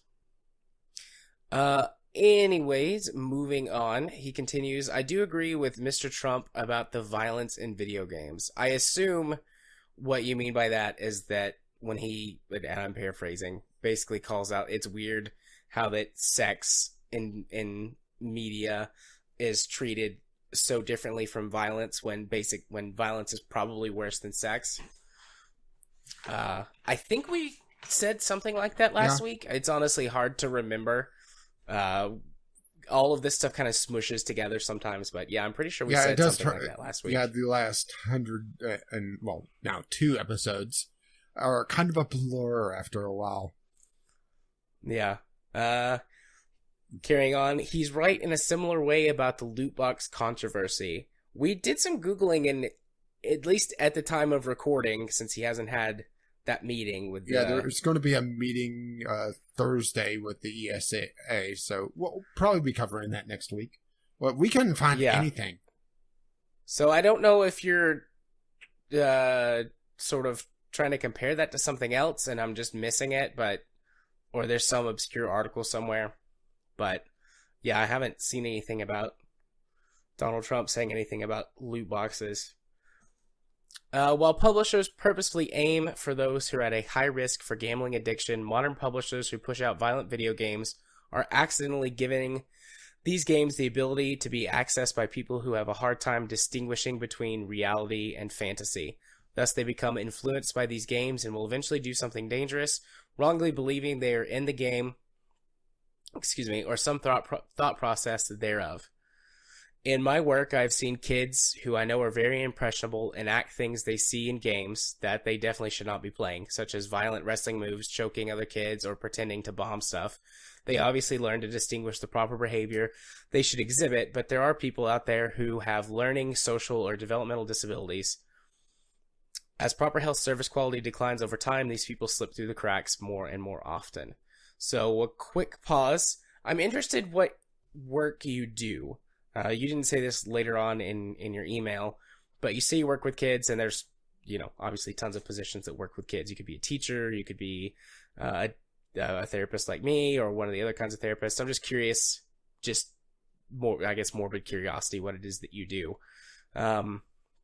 If you don't want me to say, that's fine, but you can send us an email or send me a DM to satisfy my own curiosity. The point, the point where you're saying the ability to be accessed by people who have a hard time distinguishing between reality and fantasy. I question why you're bringing that specific point. Um, just because lots of things be A trigger. again, this might be something that you have read that I'm not familiar with. But yeah, what I said about kids last week, I think maybe either you misunderstood me or you're echoing my point. Particularly younger kids are the most influenced by things from video games and TV. And you say this later, but really it comes down to parents actually being willing to parent and take proper precautions to make sure their kids get access to things that they're most suitable for handling. Ratings are there to generally help, but kids mature at different rates. Um, let's see. I personally think that the government should co-opt the ESRB in a way where they are separate but are overseen by government lawmakers. We have many committees in the U.S. that are specifically of this kind. It's not censorship, but quality control in many cases. We have a constitution that expressly forbids censorship, which works great for freedom of expression, but that doesn't mean all expression is suitable for all ages, especially sex and violence to young kids. If anything, it comes down to a lack of personal supervision when it comes to kids playing these violent or pornographic games. There should be more descriptive explanations for game ratings rather than vague statements. Suggested mature themes doesn't really say much. If I say vividly detailed scenes of child and spousal abuse, and in quotes or parentheses, blood, gore, violence, death, that would give a better indication of what. Don't the ratings on the back of box games get a little bit more specific? They don't go that specific, but they're a bit more specific than that, but they're not hugely detailed. Maybe they could be a little bit more. It's kind of a weird thing to go back to last week when we were bashing on them for just putting a very generic includes purchases, but maybe they could be a little bit more specific instead of being so vague. But at the same time, there's only so much room that they have, so it's they need to figure out possibly what tags or what labels can be more useful, because I don't think they've changed the overall ratings at all since they originally created them, have they? They've made one change. There used to be it was a children's category or it was a something through 10 category. And there were those two, and they sort of merged those into the E for everyone category. But otherwise, no, as far as I know, there haven't been any changes to the rating system. And the way that they do specifics is it'll be like M, 18 plus, for violence, sexual content, adult themes. Like, that's what it says. So, slightly more specific than the contains, what was it? Contains. Yeah, I'm bringing up their purchased on. I'm trying to bring up their stuff. It's okay. Here's the content descriptors. This is all of them. All right.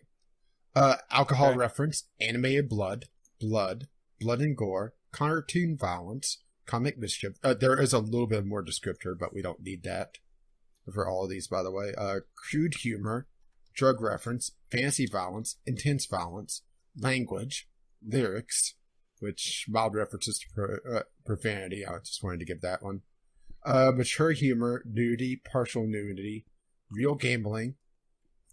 Sorry. Sexual content, sexual themes, sexual violence, simulated gambling, strong language, strong lyrics, strong sexual content, suggestive themes, tobacco reference, use of alcohol, use of drugs, use of tobacco, violence, and violent references. And that's it. Okay.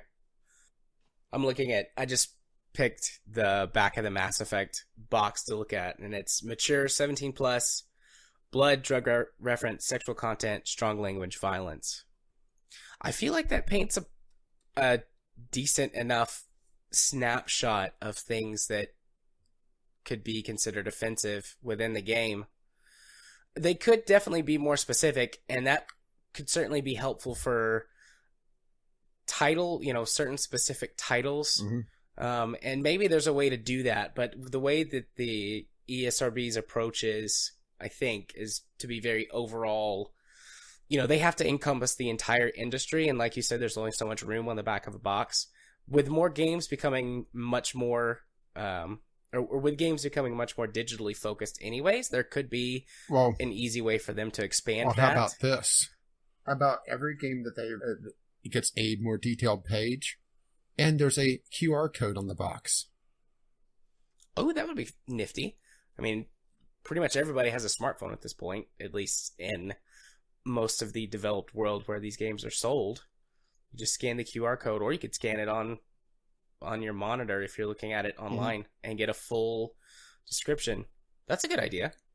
Then you can have maybe the taglines, and then to find out more, scan the QR code, and then it takes you to a page that has a much more detailed description of all of the different things in the game and why it received the rating that it did. Or even just have a dedicated app if you don't want to do a QR code, or have their own database. But QR codes and websites are usually pretty open. Yeah, that's a really good idea. See, I come up with them occasionally. I've also never thought of forming some sort of committee, or how is it that you put it specifically in here? Docile Fossil. I'm looking for it on here. Where you say, I personally think the government should co-opt the ESRB, blah blah blah committee, form a committee with them. I've never thought of having the ESRB work together with a government agency. Partly because the ESRB was formed to keep out the government. Literally, yeah, they were formed to be self-regulatory, direct opposition to one another. And I'm not sure that I trust the two of them working together. I don't know. I've become much more cynical in the last couple of years. So I don't know. I'll blame myself. I don't really think there's like a really good one solution to any of this. Every solution has problems.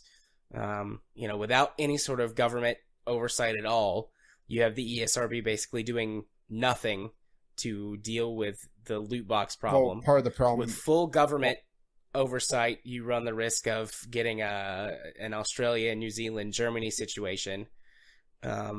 Which we should highlight that, where they literally ban any game that doesn't get rated properly, and they have the same problem with their top rating that we have with ours.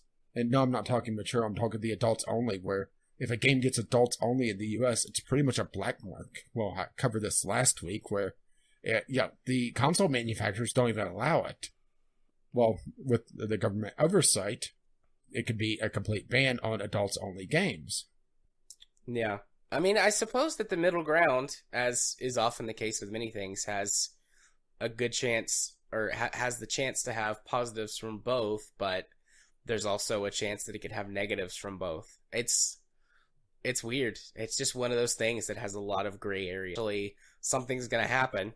We just don't know what it'll be, and we just all hope that it's more positive than negative. Yeah, part of the problem that could be the solution. Part of the problem with the ESRB is that it's made up of the game publishers to begin with.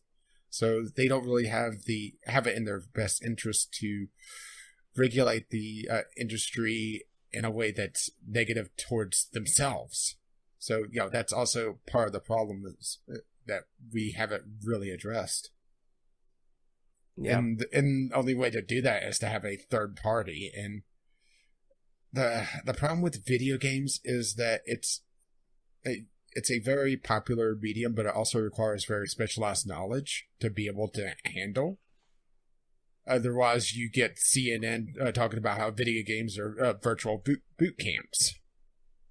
Again. Yeah, again. And talking about how realistic VR is when it's not. Yeah. Someone that understands the very basics and knows that VR is used as a training tool in certain circumstances and equates it to actual, real experience.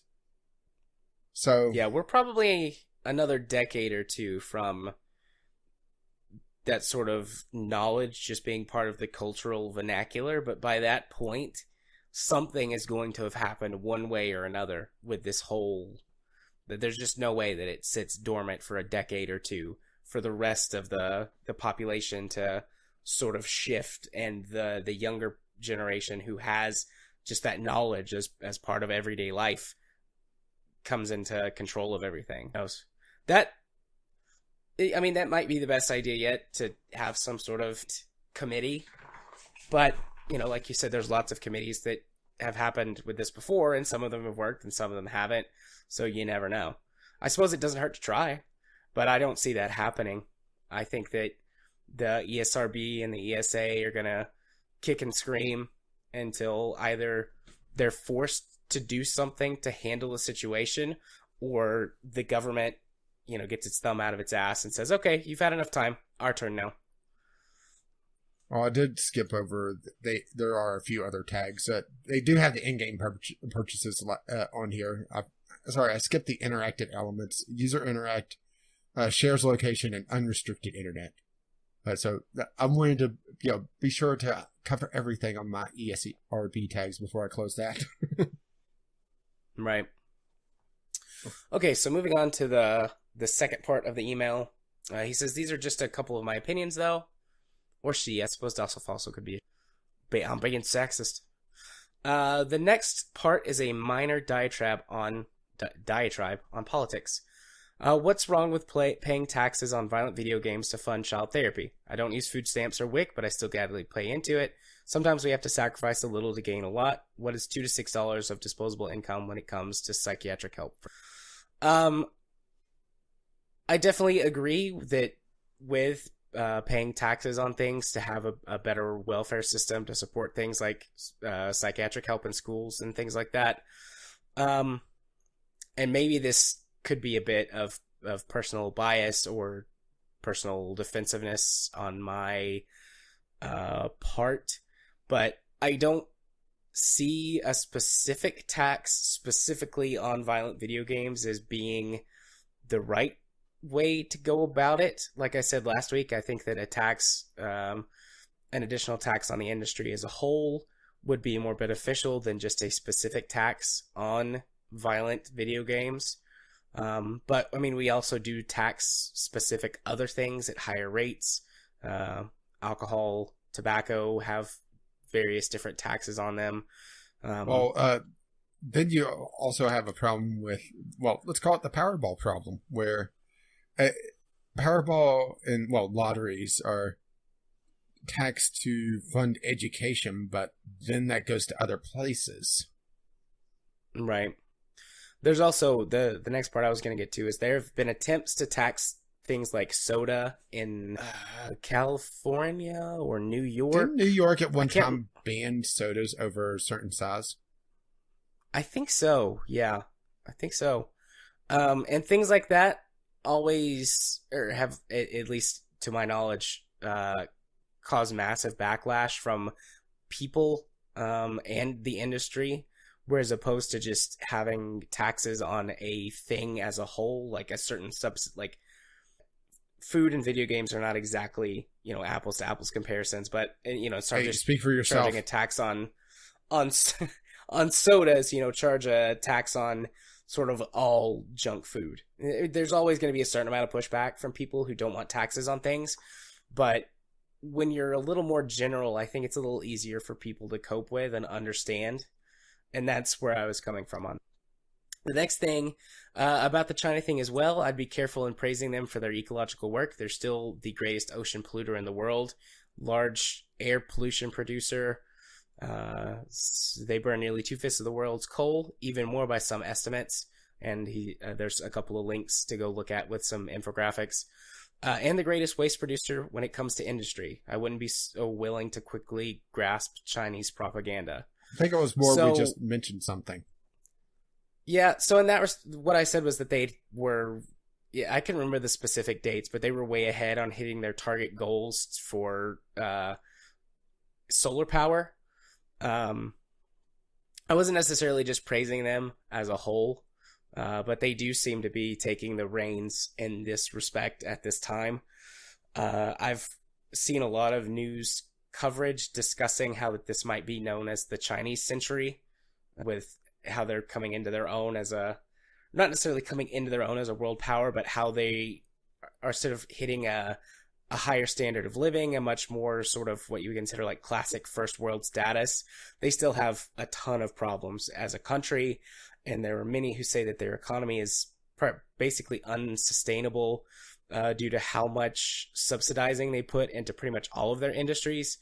And to very briefly skim this topic, one of the reasons that Trump and others are in that camp saying that they want to punish China for pumping so much steel and aluminum into the market is because China heavily subsidizes that industry to create jobs for their local economy. But as a result of that, they're making so much that they can't use it, so they're having to dump it into the market, and it's destabilizing prices. So, things like that are definitely not exactly the right way to go about doing stuff. Pumping up that growth artificially as opposed to letting it happen naturally, there will be consequences for that. So I wasn't trying to say that like China was the greatest or anything like that. I just was remarking on the fact that they were hitting their solar energy targets ahead of schedule. Anyways, the final part. Also, we can look at how internet culture is affecting youth and thus moral fabric. The newest generation have shown the greatest social withdrawals as well as the greatest growth in things like depression and suicide. These kids are more isolated and more drawn into degenerate subcultures which promote dangerous practices of self-harm or messes with their perception of reality.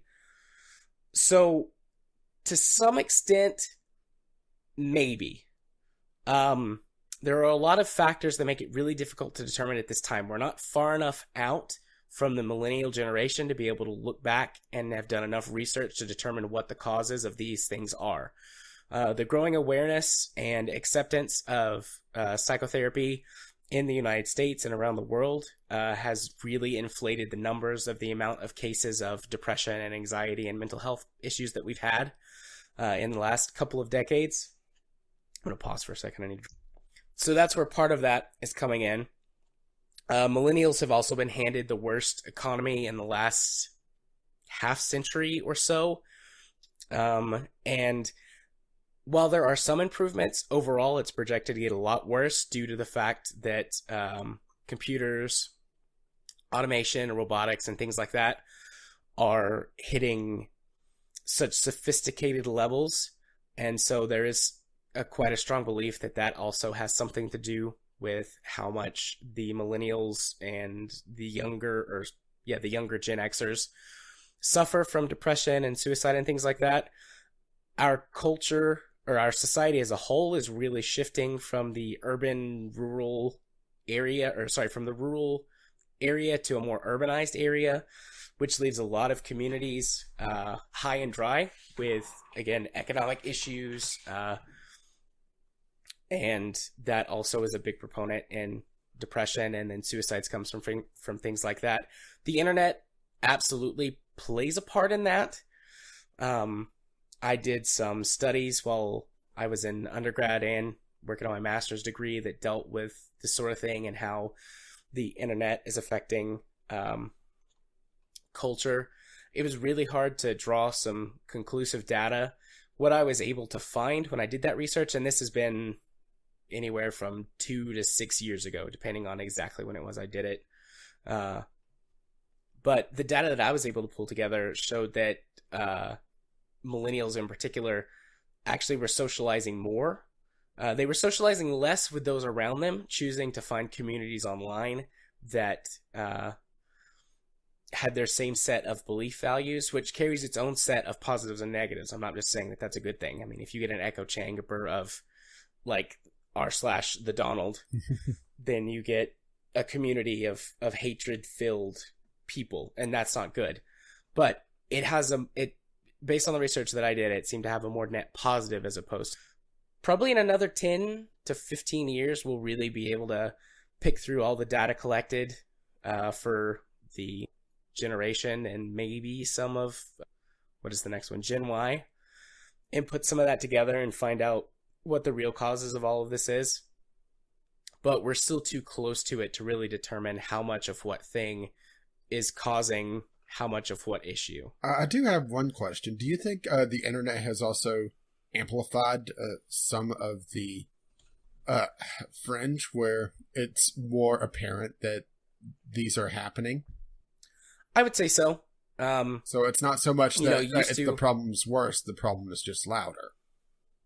Yeah. Used to, you would have, all these people existed with all of these problems and issues before the internet was a thing, but it was much harder to communicate with anybody. But the internet brings the entire world together in a glorious mess. Essentially, one big mess. There's been a lot of cultural projections and studies done on how the internet is both creating its own new culture, but also tearing down a lot of old cultural identities, and where, classic culture tradition is disappearing in places, and what sort of things might be gone in the next century or so, just because culture is becoming so homogenized. Some people believe that's a good thing. Some people believe that's a bad thing. Personally, I think it's a good thing. I'm a globalist. I'm for a one world government, basically. I want the sci-fi universe where instead of there being dozens of hundreds of governments on the planet, you just have the Earth government. Also, you want Star Trek. Pretty much, yeah. I want Star Trek. You just want the holodeck. I mean, that's a good start. I'd take that. I hope I'm not the one that has to clean up after. And I mean, there are problems that come from that too. I'm not trying to glorify this one world, or however you want to refer to it. There are issues with having a homogenized culture, but I think the benefits far outweigh the risks and the detriments that come from it. So, yeah. He ends his email, or she. Does it say? I don't think so. I don't think. Okay. Docile Fossil ends their email. Anyways, that's enough for the politics. Thank you for reading and have a good day. So, yes. Interesting, thought-provoking email. We read through it a couple of times before we decided how we were going to talk through this, because politics can sometimes be tricky, and when it's just you and I up here talking about whatever we want with no input, it's easy. But we wanted to make sure we handled this in an adult Which is why you've done the talky bits.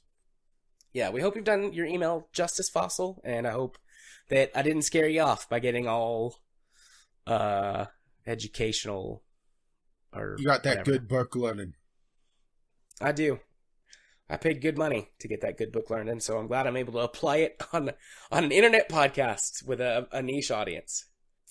But I've pretty much, I think, just blown my voice out. I don't know if you can hear how scratchy I am, but I think I might be done.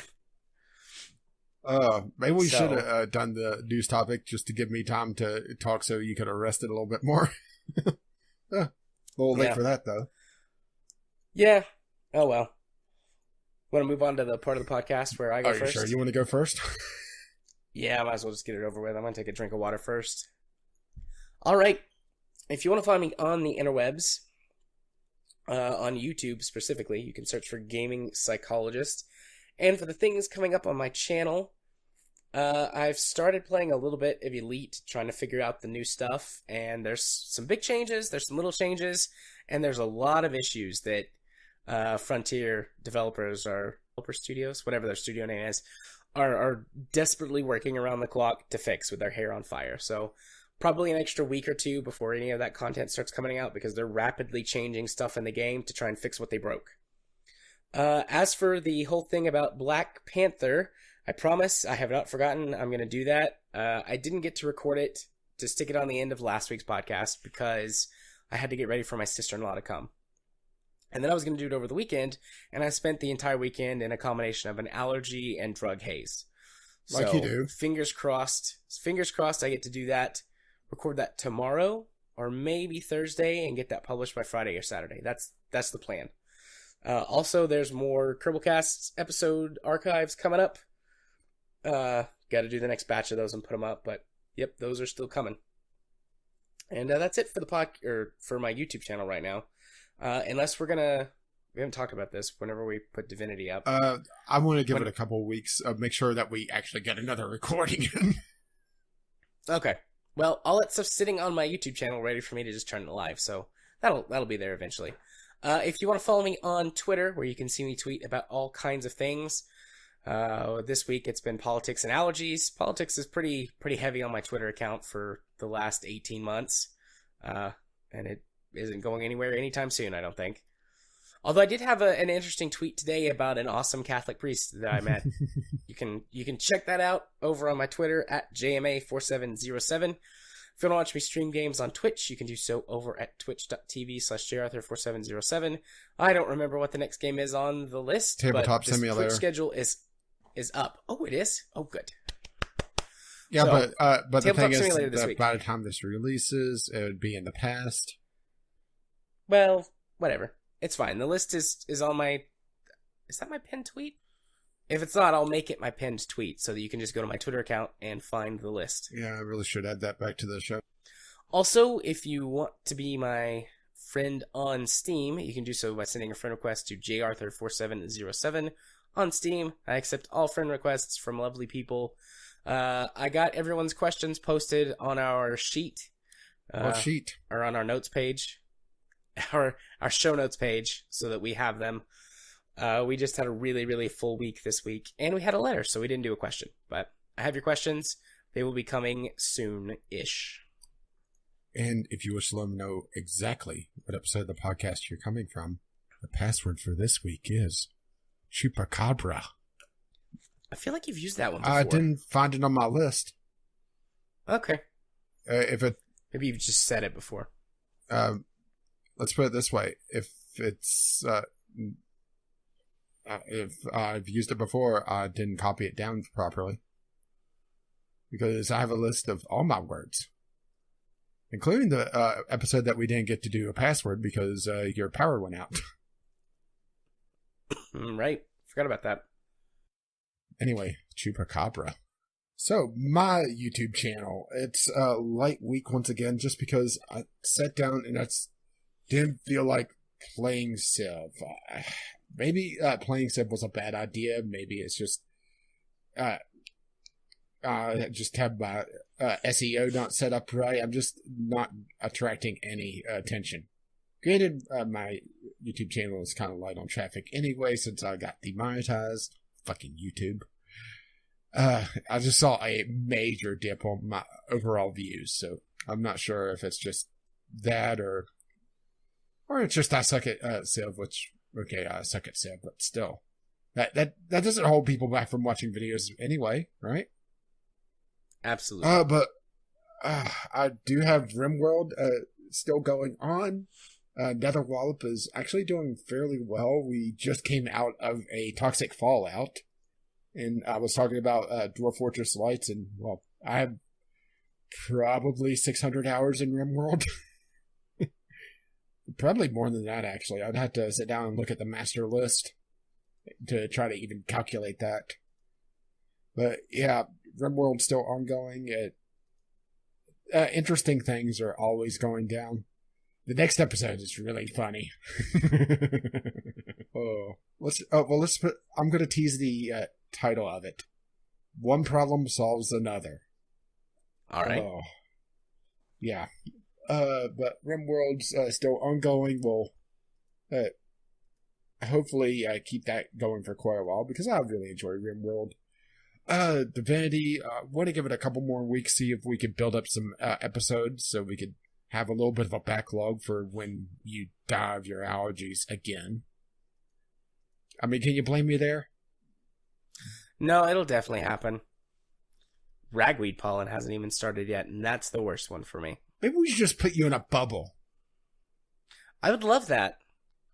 Katie wouldn't. Well, yeah, she'd get over to be fair, the technology for teledictonics has really come along over the years. Actually, there was a GIF on a Reddit today of showing just how far it's come.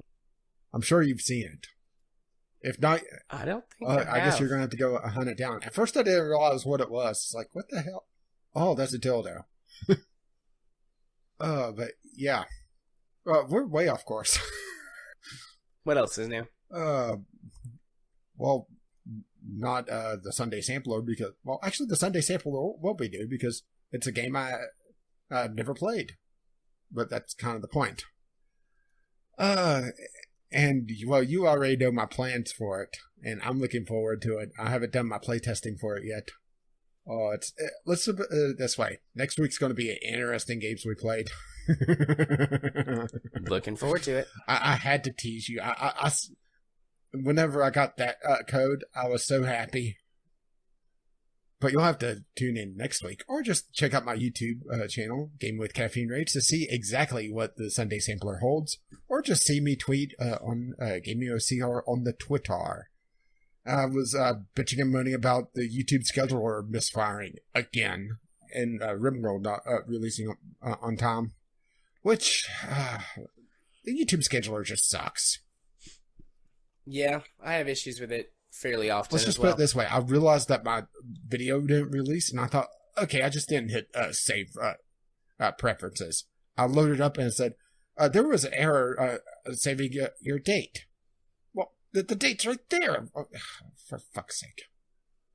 Fucking YouTube. If there was a good competitor out there, I would switch. But there isn't. But let's finish our ending spiel so you could go rest your voice or just go die.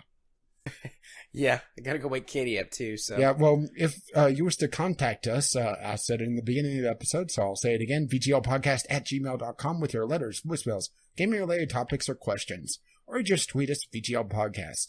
If you wish to help, now I'm tongue-tied at the end. If you wish to help pay for this absolute madness, you can help our Patreon, patreon.com/VGLpodcast. And our glorious, glorious patrons have helped pay for our website, vglpodcast.podbean.com, which hosts the show notes and RSS feed. Or you just catch us on iTunes, Google Play, Stitcher, or our personal YouTube channels, which we've already plugged. Our intro and outro music is On the Ground by Kevin McLeod, and you can find his work at incompetech.com. And as always, as his lovely music starts to roll across my voice. Well, bye I now. didn't say your lovely voice. Nah, I rarely say that, just sometimes. Yeah, well, maybe froggy voice. My croaky voice, my scratchy voice. Regardless, bye-bye. Bye-bye.